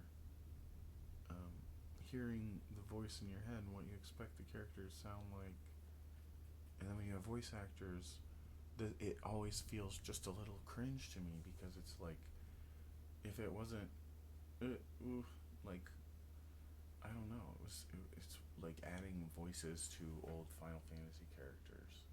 They're never gonna fit what I want them to sound like in my head, and I liked that those games were written like that they were scripted the way they were. It was like a silent movie that, you know, like it really was like a silent film era of gaming that focuses the storytelling into like kind of like meditative, like relaxed times. Like you it sit still without being tense, but then sit still and be tense. It's like you don't do much in these games, and I always kind of wanted to see that original RPG formula kind of keep expanding the way that it was, and have more and more stuff get like, the way that open world games have gone. Like Final Fantasy was like one of the most open world games at the time. Like we had Grand Theft Auto on the PlayStation 1. It wasn't as good as Final Fantasy as far as open world feel went. Like Final Fantasy was the open world game. It was like the Grand Theft Auto to like of the time, because you got to go around the whole world. Like that was the whole point of the game, was you kind of got to the point where you had the airship and you just flew around everywhere. Um, but then there were the stills for the dungeons and the towns, and that whole formula feels like a book. It feels like a comic book with crystal ball, like you got these kind of manga-esque kind of comic book scenes that are framed like an animated kind of storyboard. Um, and then there's the crystal ball that you run around on the world map, and that formula, like, even what was it, level set? What was the level whatever graphics from NES and Super Nintendo? It was still kind of had that vibe where it was like the crystal ball. It felt like a crystal ball on a CRT TV. It like that's what it felt like. You were on a ball and then you were on these 2D maps, but it was like just a slightly different like viewpoint. They just warped the world map to make it feel like you were on a ball a little bit, kind of, and then they didn't warp it when you're in towns and dungeons. Like, and they had more detail, and it wasn't like, yeah, it was, and there wasn't that weird isometric angle. That was what it was on the Super Nintendo, and the regular Nintendo was just different. It was like the original Zelda 2, the tiny mode and side-scrolling mode was another example of that thing. And I like that thing where you have a world map and then you teleport into a different frame. That would work really well with like VR. You could have like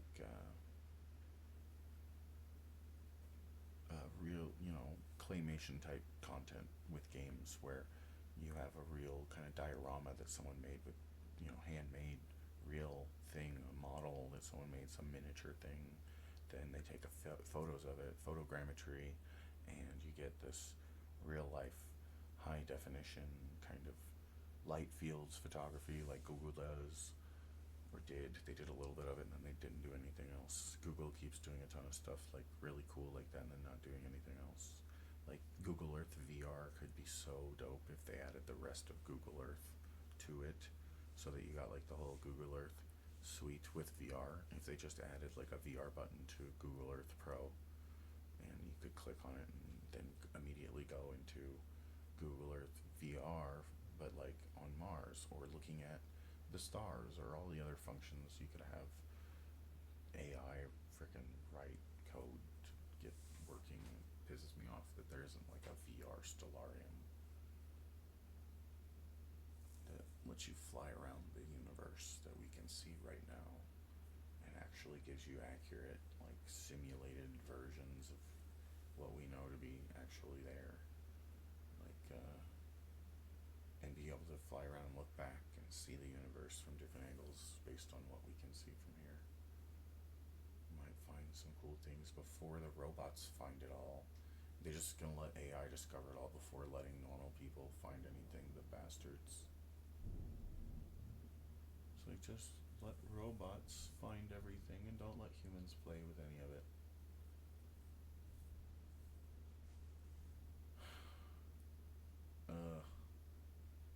Disgusting. Let us play around in the freaking starfields and find things before the robots ruin it for everyone. I'm not complaining about that. You can do it in 2D. I like to look at the stars already. It'd be fun if you could look at them in VR. But whatever. Um,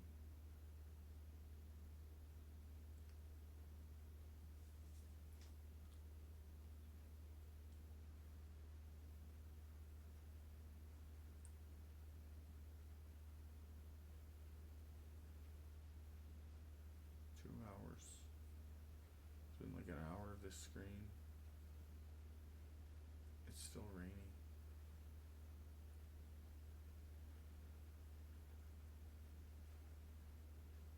It's a rainy surround sound mix. I don't know if it sounds any good. I could take the windscreen off the mic, it'd probably sound better.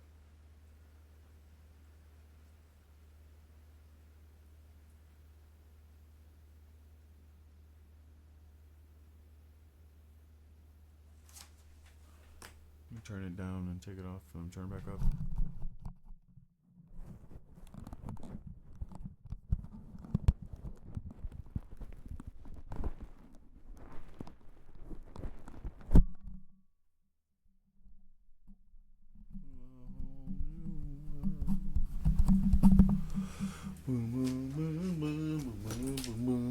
But now I can't pick it up and talk into it like it's a big, announcer microphone. I can't be like like I was earlier.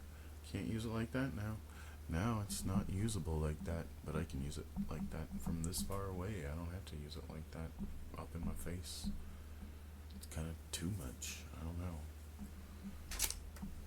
It's much shit, man. This whole situation with the Atmos speakers ticks me off because I can't just do what I want to do. Or I can. It's actually good. I did it. It sounds good. Now I want Atmos toppers instead of what I have. Or I at least want a pair. I kind of want more sensitive to what I have. I have to get my phone connected to my computer somehow so I can get pictures faster to it. What's the fastest way to just swipe a photo from my phone to my computer? I guess I could use the Gaggle Photos.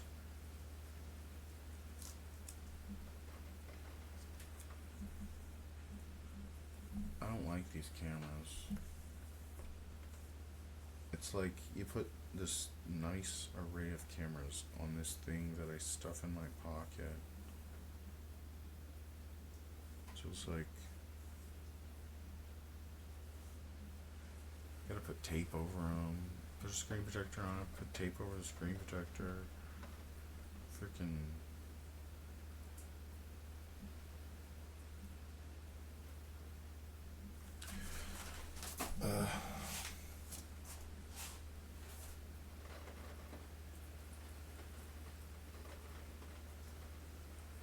Such a mess.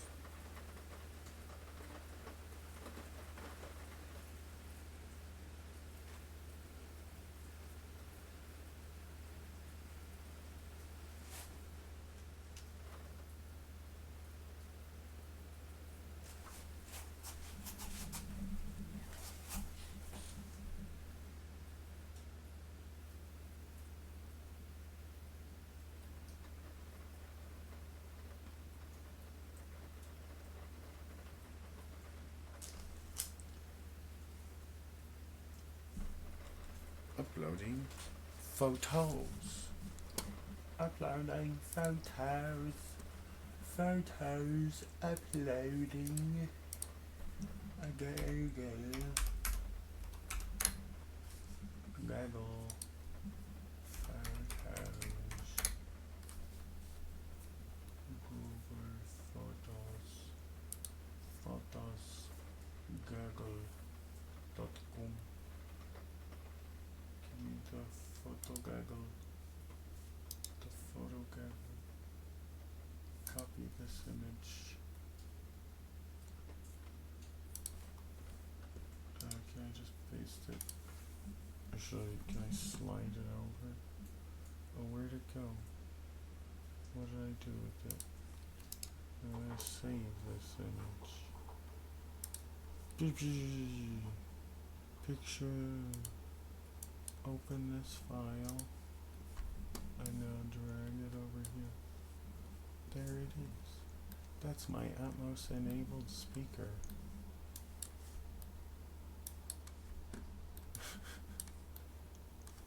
You see what I've done? This just it's just a bookshelf laid on its back, aimed up on a stand, and it's in the side surround spot. And I'm trying it at different angles. I tried it angled, one angled forwards and the other angled back, and I switched so that the other was angled forwards and the other was angled back and stuff, forwards and back. And that sounded good, actually. This sounds maybe it's good. I've only listened to it for a few minutes. But it's just it's just an old Walmart Andrew Jones two-way bookshelf, BS22. They made a coaxial, and you can still get them for more than they're worth. I mean, it's a good speaker, and it would match probably a little better, but that's what I'm saying about these speakers is when it comes to like tonally matching your speakers, we're talking like, that's what if you remember earlier, I was talking about using different tweeter types, because like a 1-inch tweeter matches with like a 1-inch dome tweeter that crosses over around wherever your 1-inch dome tweeters cross over with, that has a good linear response and the same waveguide. They're gonna sound the same, but like I've got JBL LSR monitors that have a completely different waveguide, and they don't sound. It's not like they blend in fine. They might. It's like a different kind of like. They're just more horizontal than vertical. Maybe I wonder. I don't know if that waveguide might be a conical kind of dispersion. I don't know though. It's really linear horizontally, but there's some weirdness. I don't know.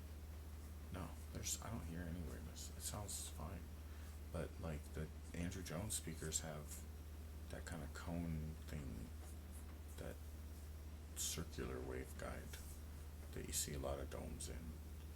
Like you got a 1-inch dome inside like a 3-inch cone, but it's not a cone that moves. It just stays. It's a waveguide.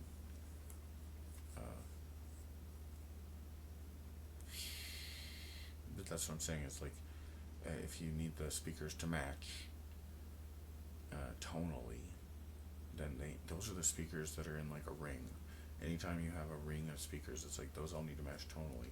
The other ring of speakers doesn't necessarily need to be the exact same tonally, unless they're going right on top of each other, and that's what you want. You want that pillar to sound like one like source of sound that comes from the top and the bottom, or both, to make like the middle.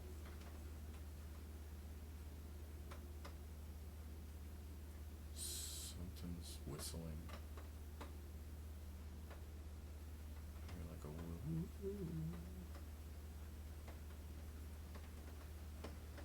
I don't know if it's sirens in the distance. I can hear better with this microphone. It's like a hearing aid.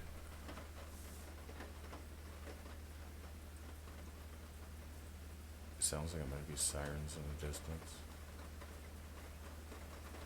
It is. It's like an acoustic radar for your ears. I could put a dish on it and it'd probably make it even better. Like put an ambisonic mic in a satellite dish. Wow.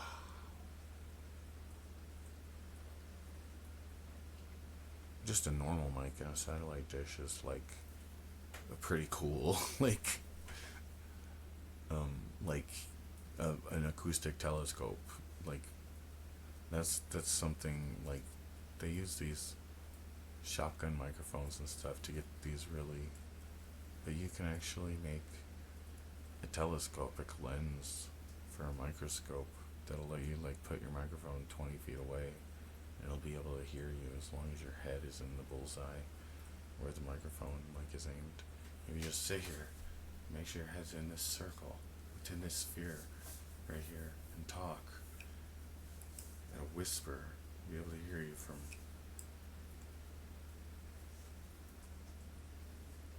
pretty freaking far away. I don't know, like what the if there's a maximum.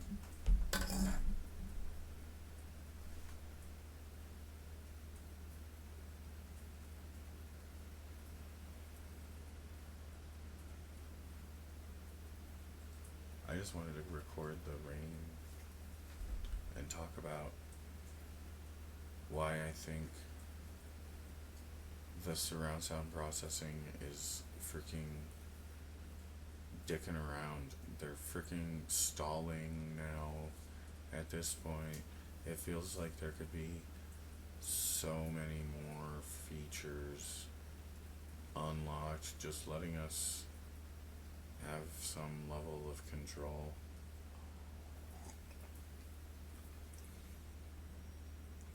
I don't know, like I said, it's like moving the speakers around, creating different like channel matrices, the like up mixing. But I like the way it sounds. It sounds like it could be actually second order paraphonic full sphere we're trying to be, but I don't know if I have everything where it would actually be optimal.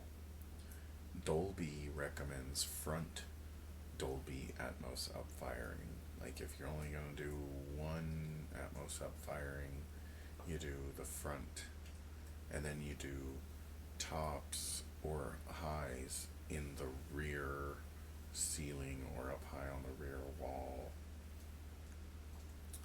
But if you do front Dolby on my AVR with the mid, you're stuck with mid Dolby. You have to do front, and if you want to do Dolby in the middle, you have to do mid also. You can't do front Dolby and top in the ceiling or on the wall and then rear Dolby. Like I kind of wanted to do Dolby in the front and back with mid on the top, but they won't let you do that, and it makes me wonder if like maybe they won't let you do that because it wouldn't work right, because the middle of the ceiling where you put the mid in ceiling is actually like you want that to not have speakers there, so that the reverb, the first reflection of the Atmos upfiring speaker, has a clear flat space of wall to invert itself on. Like if you don't have, and it's not even just inverting itself, it's going out to the corners. Like it's a weird sound. It like bends up and then it's just a weird thing. And you can like kind of hear what it sounds like better with feedback between a mic and like an earbud on the floor.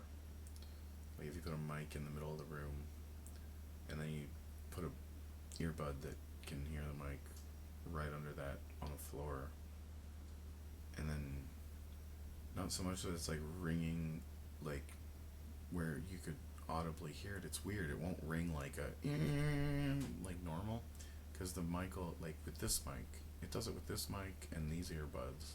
If I have this mic in the middle of the room and I put these earbuds on the floor, the feedback I get in the room is crazy.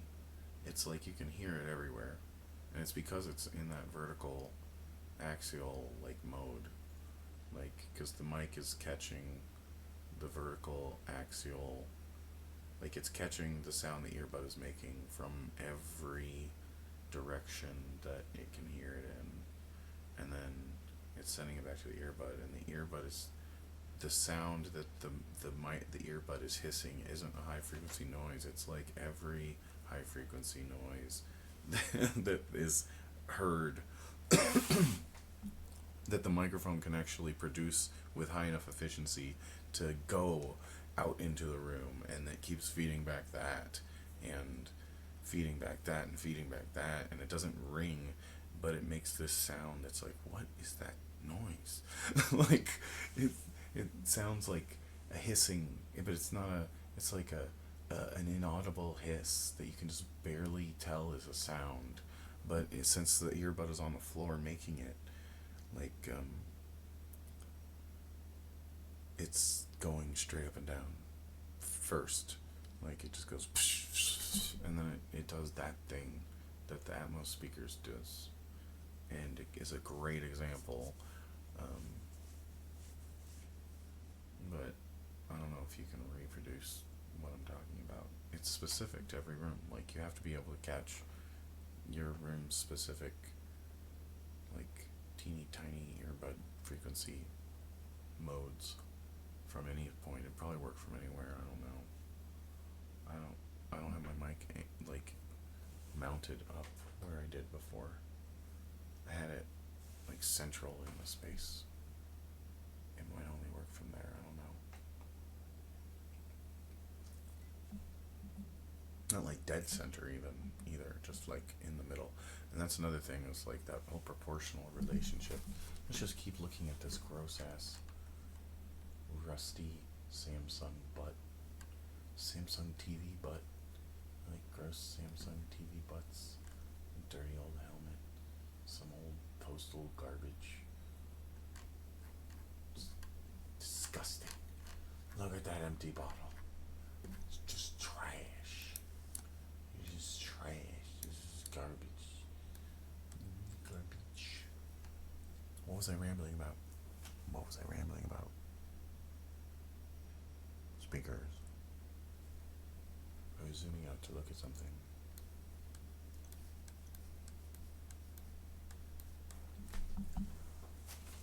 Maybe I was just zooming out to get away from the speaker.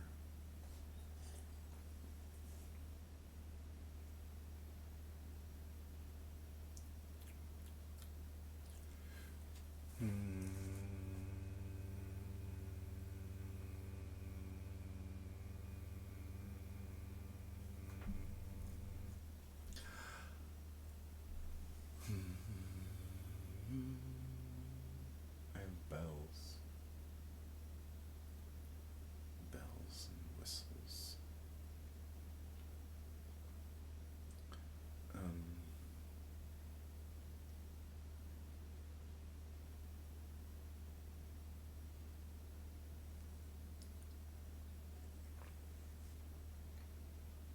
I forgot. It wasn't important enough. I'm tired of running around in circles with it. I want it to just be. I was talking about that a minute ago. The being able to flash your receiver, your chips with different channel maps. What I did, I kind of wanted to do a mix of like one of each. I wanted in ceiling, Atmos, and height. Like if I could do height in ceiling in the middle, and then like Atmos on the front and rear, but not even aimed at the middle. Like, I don't know though. Like,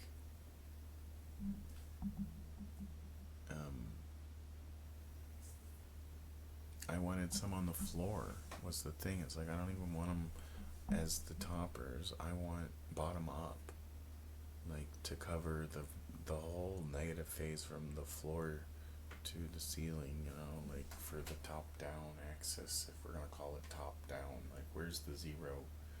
Is it the top or the bottom? What's 180? Is down 180 or is down 0? Like, I don't know. Back is 180. Yeah, no shit. Up and down are 90. It's just another 90. Up is 90 degrees and down is 90 degrees. Yes.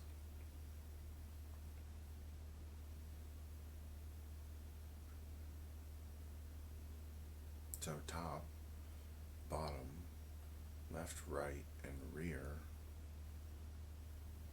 are all surrounds which are just complementary channels to the center, which is an omni. It's all just an omni. It's all one mono matrix, if you think about it. Like, if you really wanted to do it right, you would just upgrade the center channel. Like, to go from the first order to the second order, you take the center channel and then you make it a stereo center somehow. But it's not the stereo mains. Like, you add a perpendicular, like you would have an up-down center. You would have high and low center. Center high, center low. Or you would have center front, center back. That would be like the second order. The first order paraphonic would be like the center, the very first order. And then stereo is not paraphonic. But it is, could be considered ambisonic if you're talking about like headphones, like binaural stereo.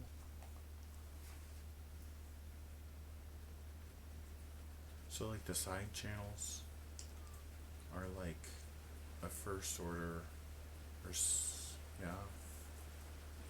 the stereo, the first order ambisonic. The mono is paraphonic, should be the same in every direction, but isn't.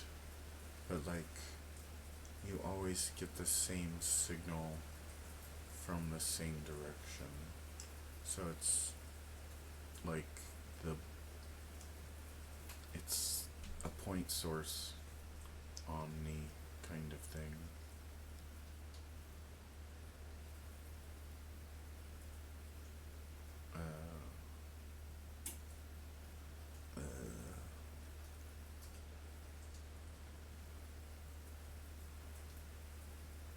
But then a first order ring has 4 speakers. To get full stereo separation in a circle around you, you really need 4. But you could probably do it with 2 for like, if it's just like you don't want it to have actual stereo separation, like, but there's that whole velocity and pressure sense thing with microphones, where there's kind of like, you can sense the speed in a way, or you're sensing the speed, or you're sensing the velocity in one way or another. You're sensing like the air changing pressure, or you're sensing the sound waves passing by the diaphragm in one way or the other. Like with a stereo array, like if you have 2 pressure sensing microphones in a stereo array, the timing difference between the 2 microphones is the velocity sense.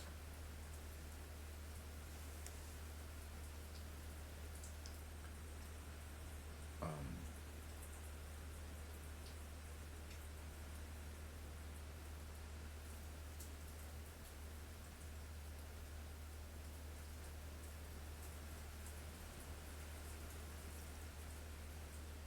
want to talk because it's raining again.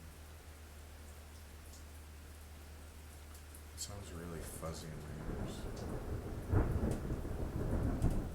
It sounds amazing.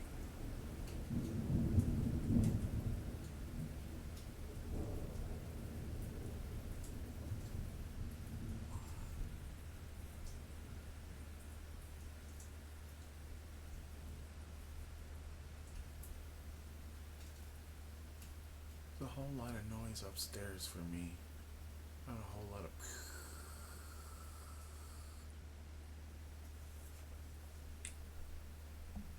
And it's the rain. I just got it turned up so loud it sounds like white noise. But it's actually the rain. Like, that's the rain. It's not white noise. I mean, it's making white noise. It's It's the rain and it's my computer and the freezer and the fridge. And me belching.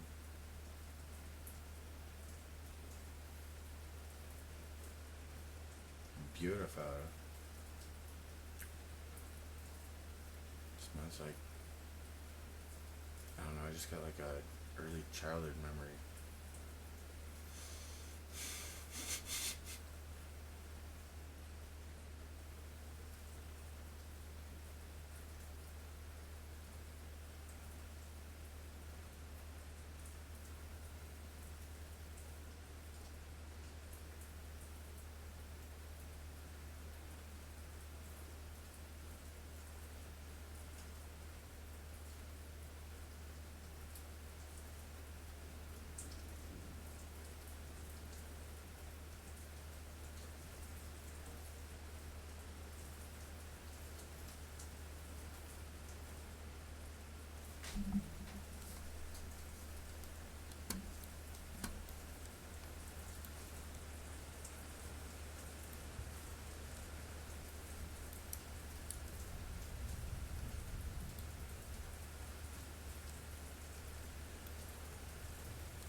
So since the Atmos speakers are bouncing off the ceiling anyway,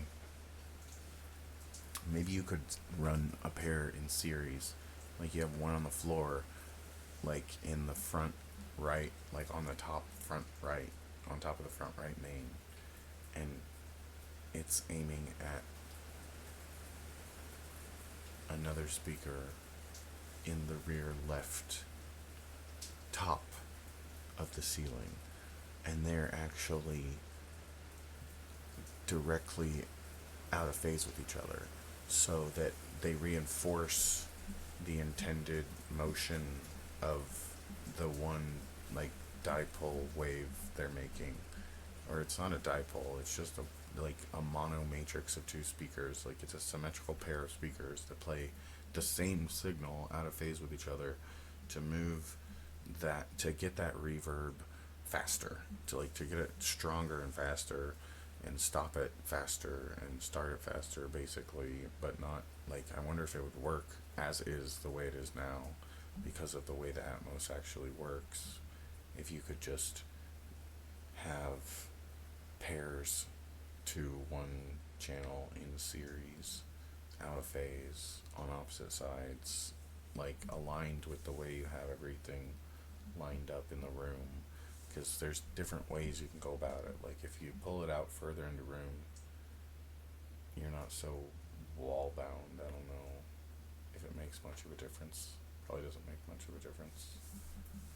It does make a lot of a difference, actually, for like walking around in the space and getting the same response everywhere.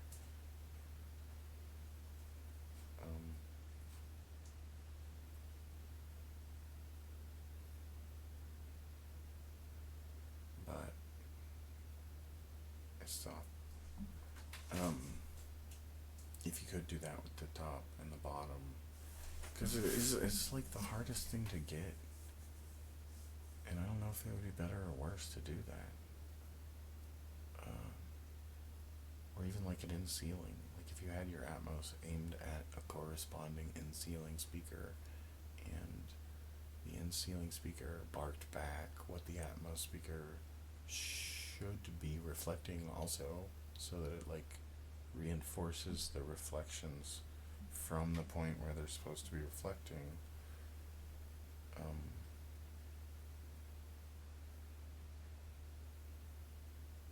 To just create a fully controlled vertical axis, just like you have full control front to back with 5.1.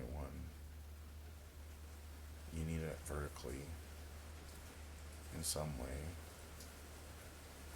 And I don't know if you actually need the same amount, because it's such a compressed axis.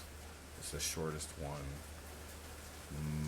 Most sound waves of the frequency that fit in the longer axis get folded in this one. Not most of them, all of them. Like,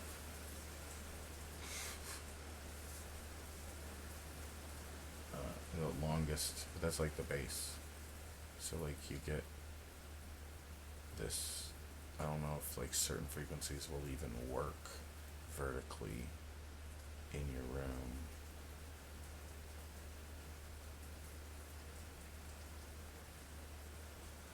Like the same way certain frequencies work horizontally without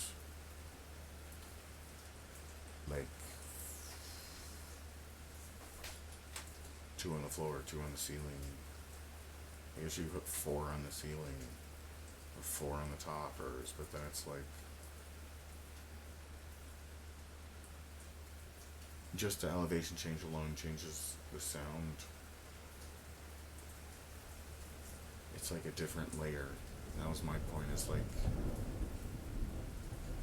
working with the rooms, different sounds. Because it has axial modes, tangential modes. Axial modes are like off the walls, front to back, front to back, front to back, left to right, top to bottom, top to bottom. Those are the first three axial modes. Length, width, and height. These are your first three axial modes. This is when sounds bounce down the lengths and the width and the height between the walls. And then tangential modes. Tangential modes are when it bounces off two corners. So like off the floor to the front wall, off this to the ceiling, to the back wall, to the floor again, to the front wall, to the ceiling, to the back wall, to the floor, to the front. Like that's a tangential mode. Like sounds get trapped in that mode and it makes a specific kind of sound in the room. And then like the same happens horizontally to the left and the right. And you know, the same happens up the side wall to the ceiling, to the right wall, to the floor, to the left wall, to the ceiling, to the right wall, to the floor. Like there's certain sounds that fill up that circle, that ring of the room. Like there's sounds that will localize kind of to the top left and the bottom left, and the front top and the bottom front, and the rear top and the rear bottom. Like, but those sounds are all, they're like all horizontally wall bound. They're in the horizontal kind of general direction. But if you go from the top to the bottom, you're done, and you only need to get the top, and that's like easy. I don't know. It seems like it's not easy. It won't work all the time. It's not working as good as I think it could be better in my room, but I don't know. It's pretty good. Pretty good so far. And then tangential. The oblique modes are three. When it bounces off of like jumps across. So like if it bounces off the floor to the front wall, to the left side,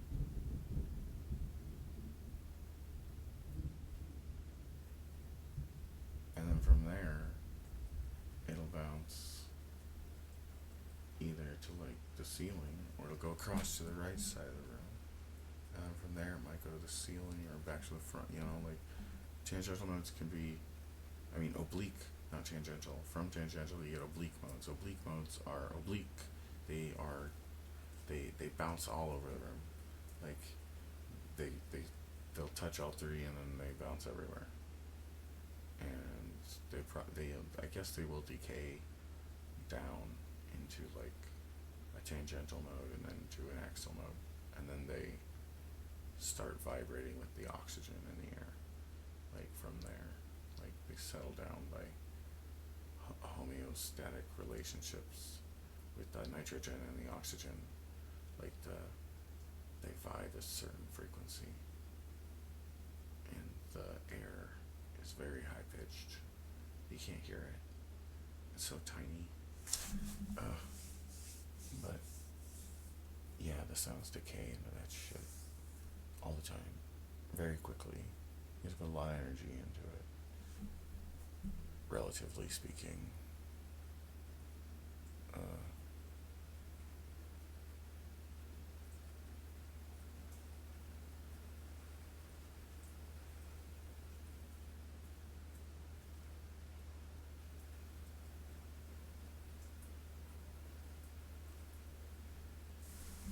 I don't like where my heights are.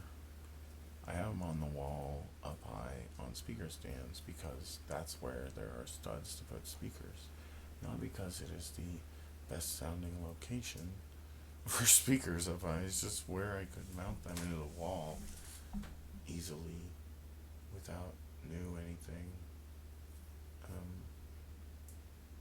They're not even directly above the floor mains, which is what I want to do, is figure out a way to get speakers in the same spot on the floor in the ceiling, like on the floor. I don't know. I don't know if I want to do on the floor with the mains and the rears. That's why I want to do 5.1, because you can do a quad bed that's always the same and doesn't like act weird. There's this thing with like 5.1 music where the side channel gets the surround channel. Like the side in a 7.1 isn't the same as the surround in a 5.1. And 5.1 music is really more like quad with an Omni, but it's a center Omni. Like it's like the first order ring with the center that it should have to be an actual first order ring. Like and then to have a second order ring, you need a second order center, which is what that reverb is, or what the Atmos should be with the normal center, is like a 3-4 speaker up down vertical array that covers like the reverberant oblique axial kind of omnidirectional vertical. It's not even a vertical thing, it has to be omnidirectional reverberant field omni, like a mono matrix that sounds like it's everywhere in the room. And it doesn't have to be a ton of speakers. If you can get it to sound like it's everywhere in the room, aiming one speaker up at your ceiling, so be it. That should be enough, shouldn't it? Like, I don't know. I think that would be optimal to like just aim the center, like have a high center aimed at the ceiling, unlike the Atmos, or have the low center aimed at the ceiling. Have a low and a high center.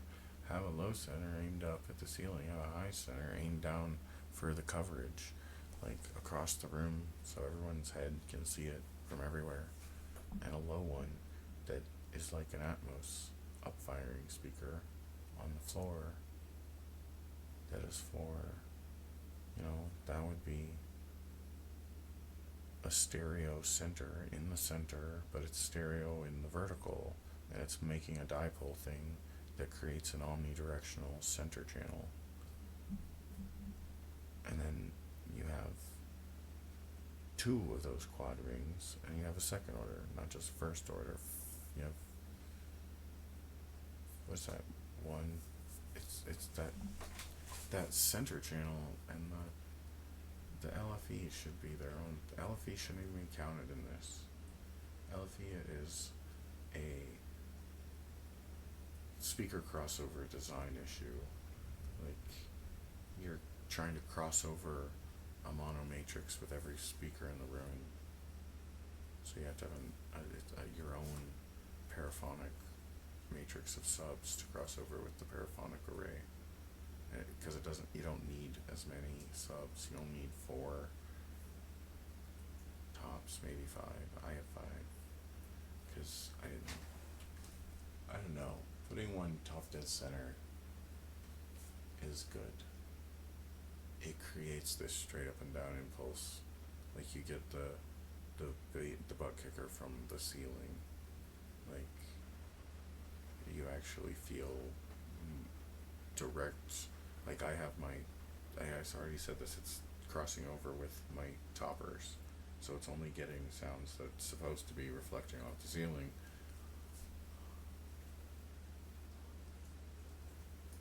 And so it only plays sound when there's supposed to be effects, and it matches the LFE from above fits with like shit happening in Atmos films to the top because I wired it up that way.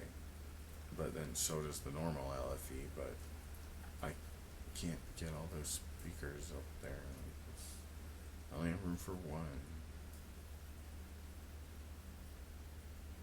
So I had to pick a channel to put to it. If not, just cloning one of the other LFE channels. Which might be an option. I don't think so. It's not the same. It doesn't match. It's a different sub. It's a rear ported front firing. And I have it aimed left to right. Really should be aimed at the back wall. Or straight down. Or something, I don't know. I can't believe I'm still streaming and just listening to the rain. I need to go to bed. I was supposed to finish straightening up. I mean, I wasn't supposed to finish straightening anything up. I wanted to finish straightening up this fucking mess out here.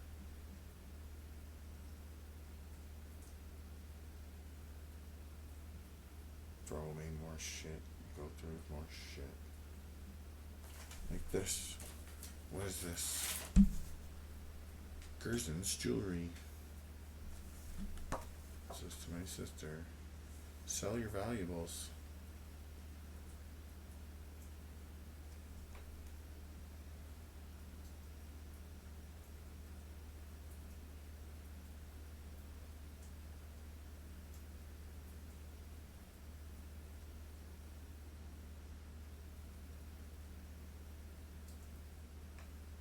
Well, they sell. They buy lots of stuff. Sterling silver. Selleth your valuables. Rarities.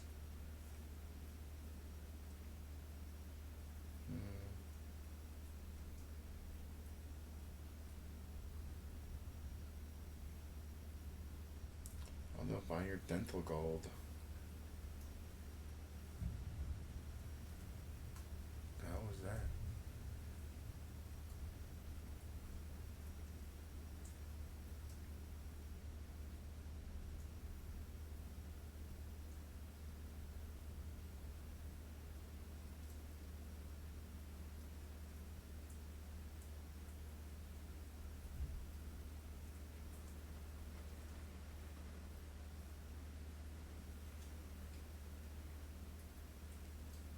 There's no date on this anywhere. No year.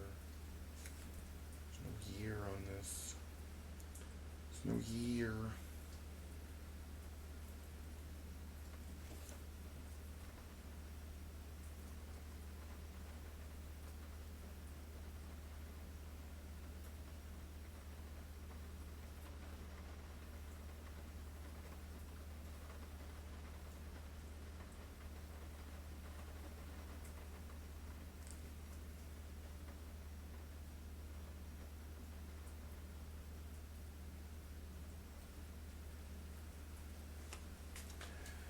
This is garbage. It's just trash.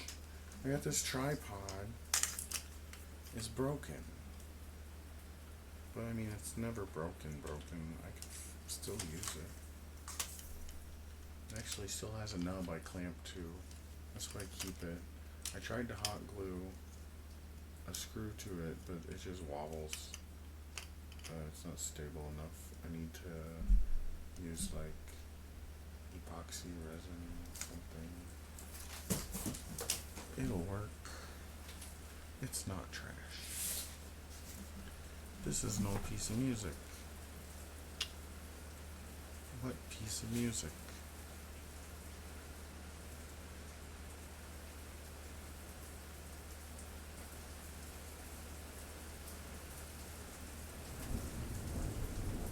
Aztec tower of some sort invented by me.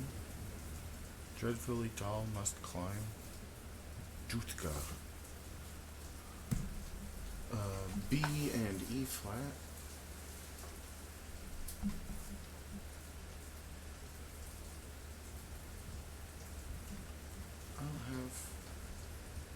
Is that piano plugged in? I wonder if that's even plugged in. Is that even plugged in? Is that plugged in? Is that even plugged in? It's plugged in. What is this?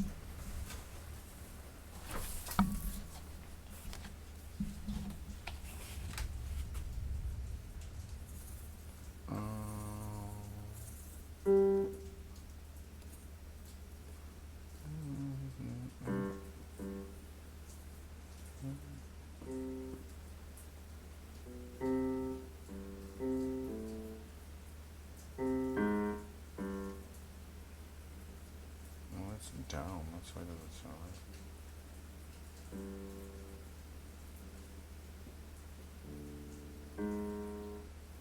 That's not even the right. I don't like this instrument. It's very loud. Can I do like harpsichord? Oh yeah, that's much better.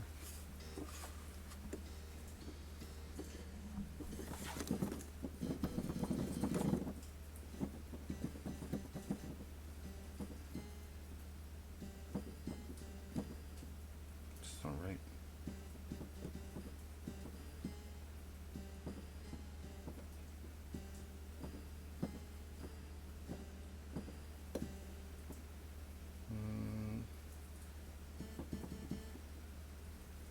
Is that right? A, G?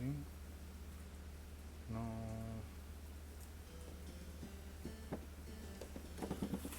I'm playing the treble with my treble hand on the bass side of the piano. What's the actual bass?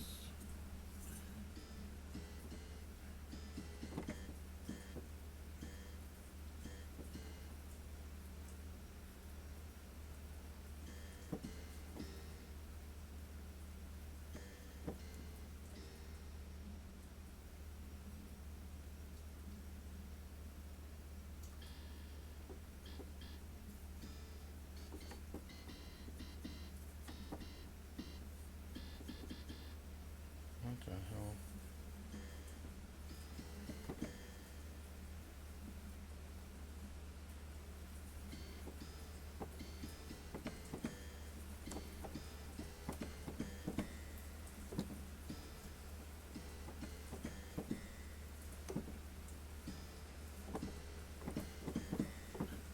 That would be the thing. That would be here.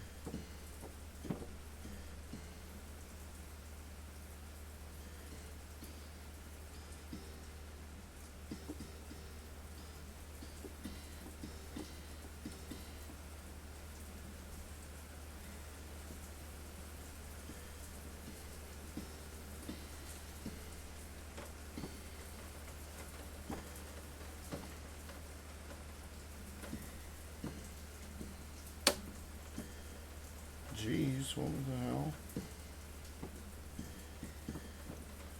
I have no idea what this music is. I've practiced it probably a ton. It's supposed to be like probably something. What is this? Harpsichord and the ring.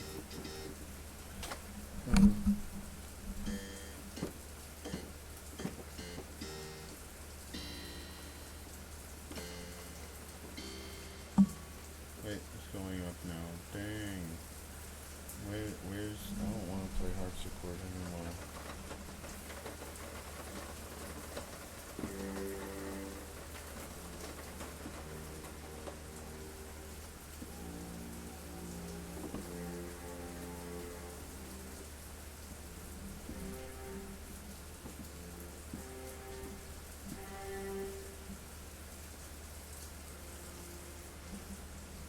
G, F, E flat, B flat.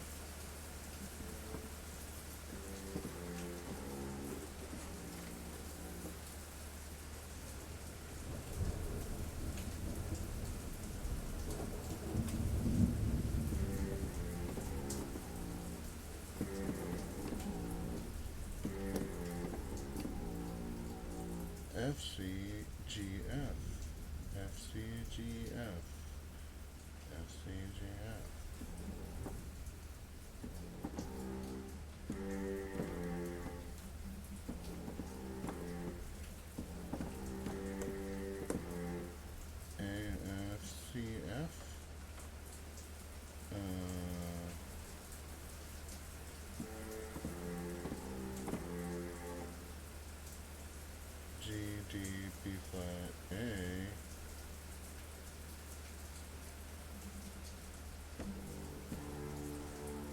Which B flat?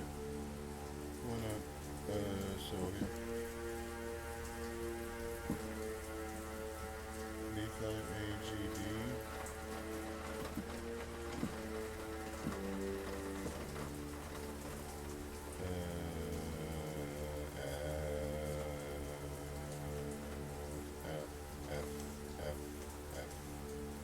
How do we go through this F? And it's a day all the way to the next step down. C, G, G, G,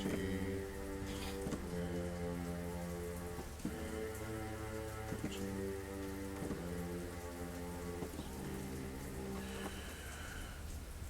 E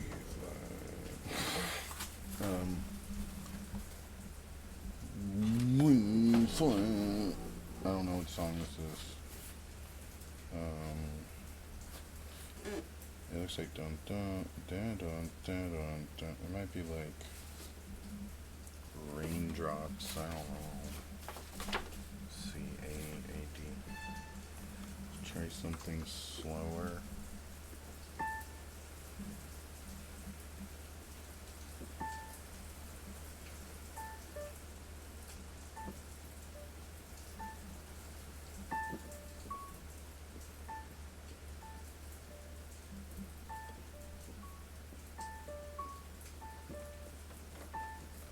That's not B flat, you dumb fuck.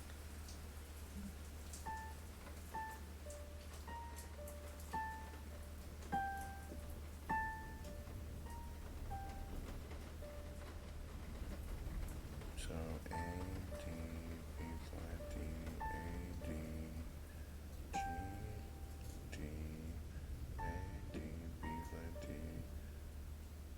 C, D, B flat. Oh, sounding familiar. It's Bloody Tears.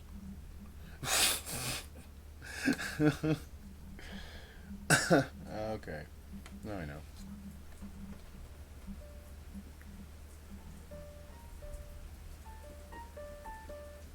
A, A, D, B flat, D, A, D, G, D, A, D.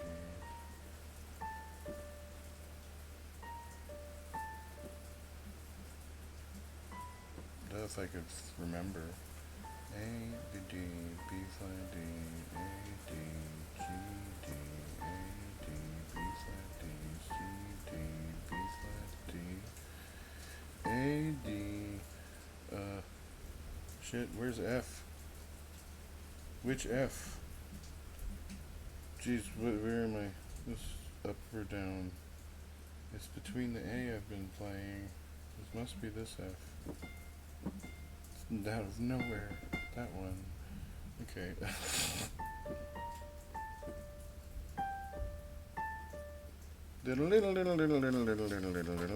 It's that thing. I don't want to even play because.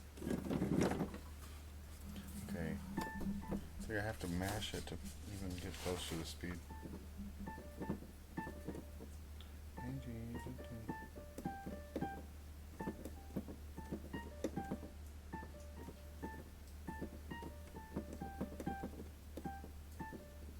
Gosh, there was a time when I could actually play this.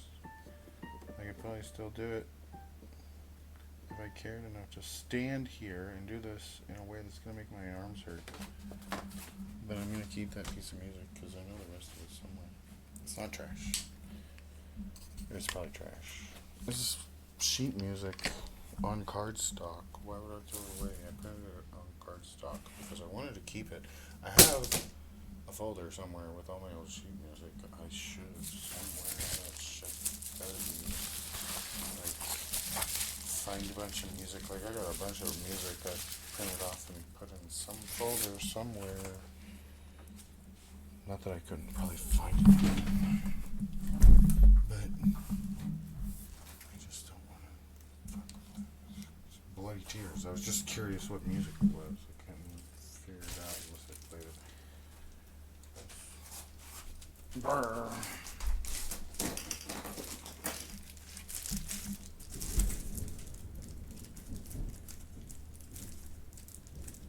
Amazon bubble wrap you can't even pop.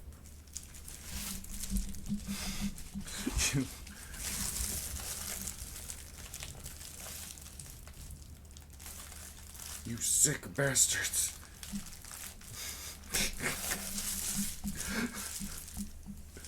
Sick, even twisted. What kind of person makes these bubble wrap envelopes with bubbles that won't pop? You can't pop them with your fingers. They won't pop. They won't pop. They won't pop. This is evil, man. This is evil. This is pure evil. This is why they made The Exorcist. This is what that movie was about. Amazon and their bubble wrap envelopes that you can't pop. It won't pop. Can I twist it? Will it pop if you twist it?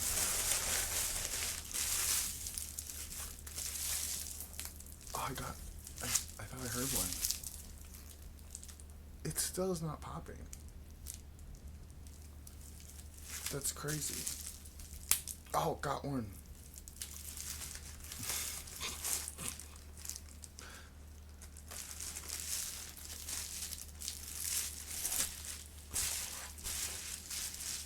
Bezos is a madman. This is unacceptable behavior.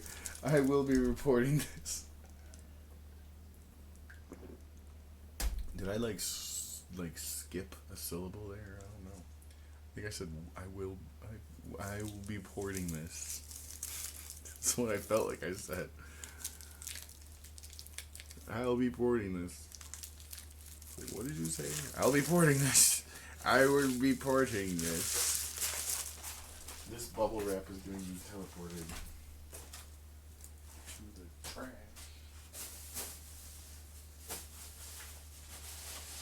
The bubble wrap pillow.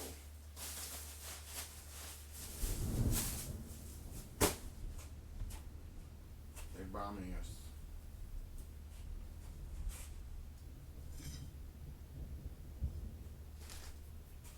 It's a war zone. Hide your kids, hide your wife. Can you imagine if they told everyone that? Like back in the day, they kept everybody like locked inside, and they told them that like the rain was like bad, and the more you walked out in it, no. Just keep people inside. Like a 1984 situation, like people were just like, and all technology was kind of like hidden, like state secrets, but then the word got out, and so like,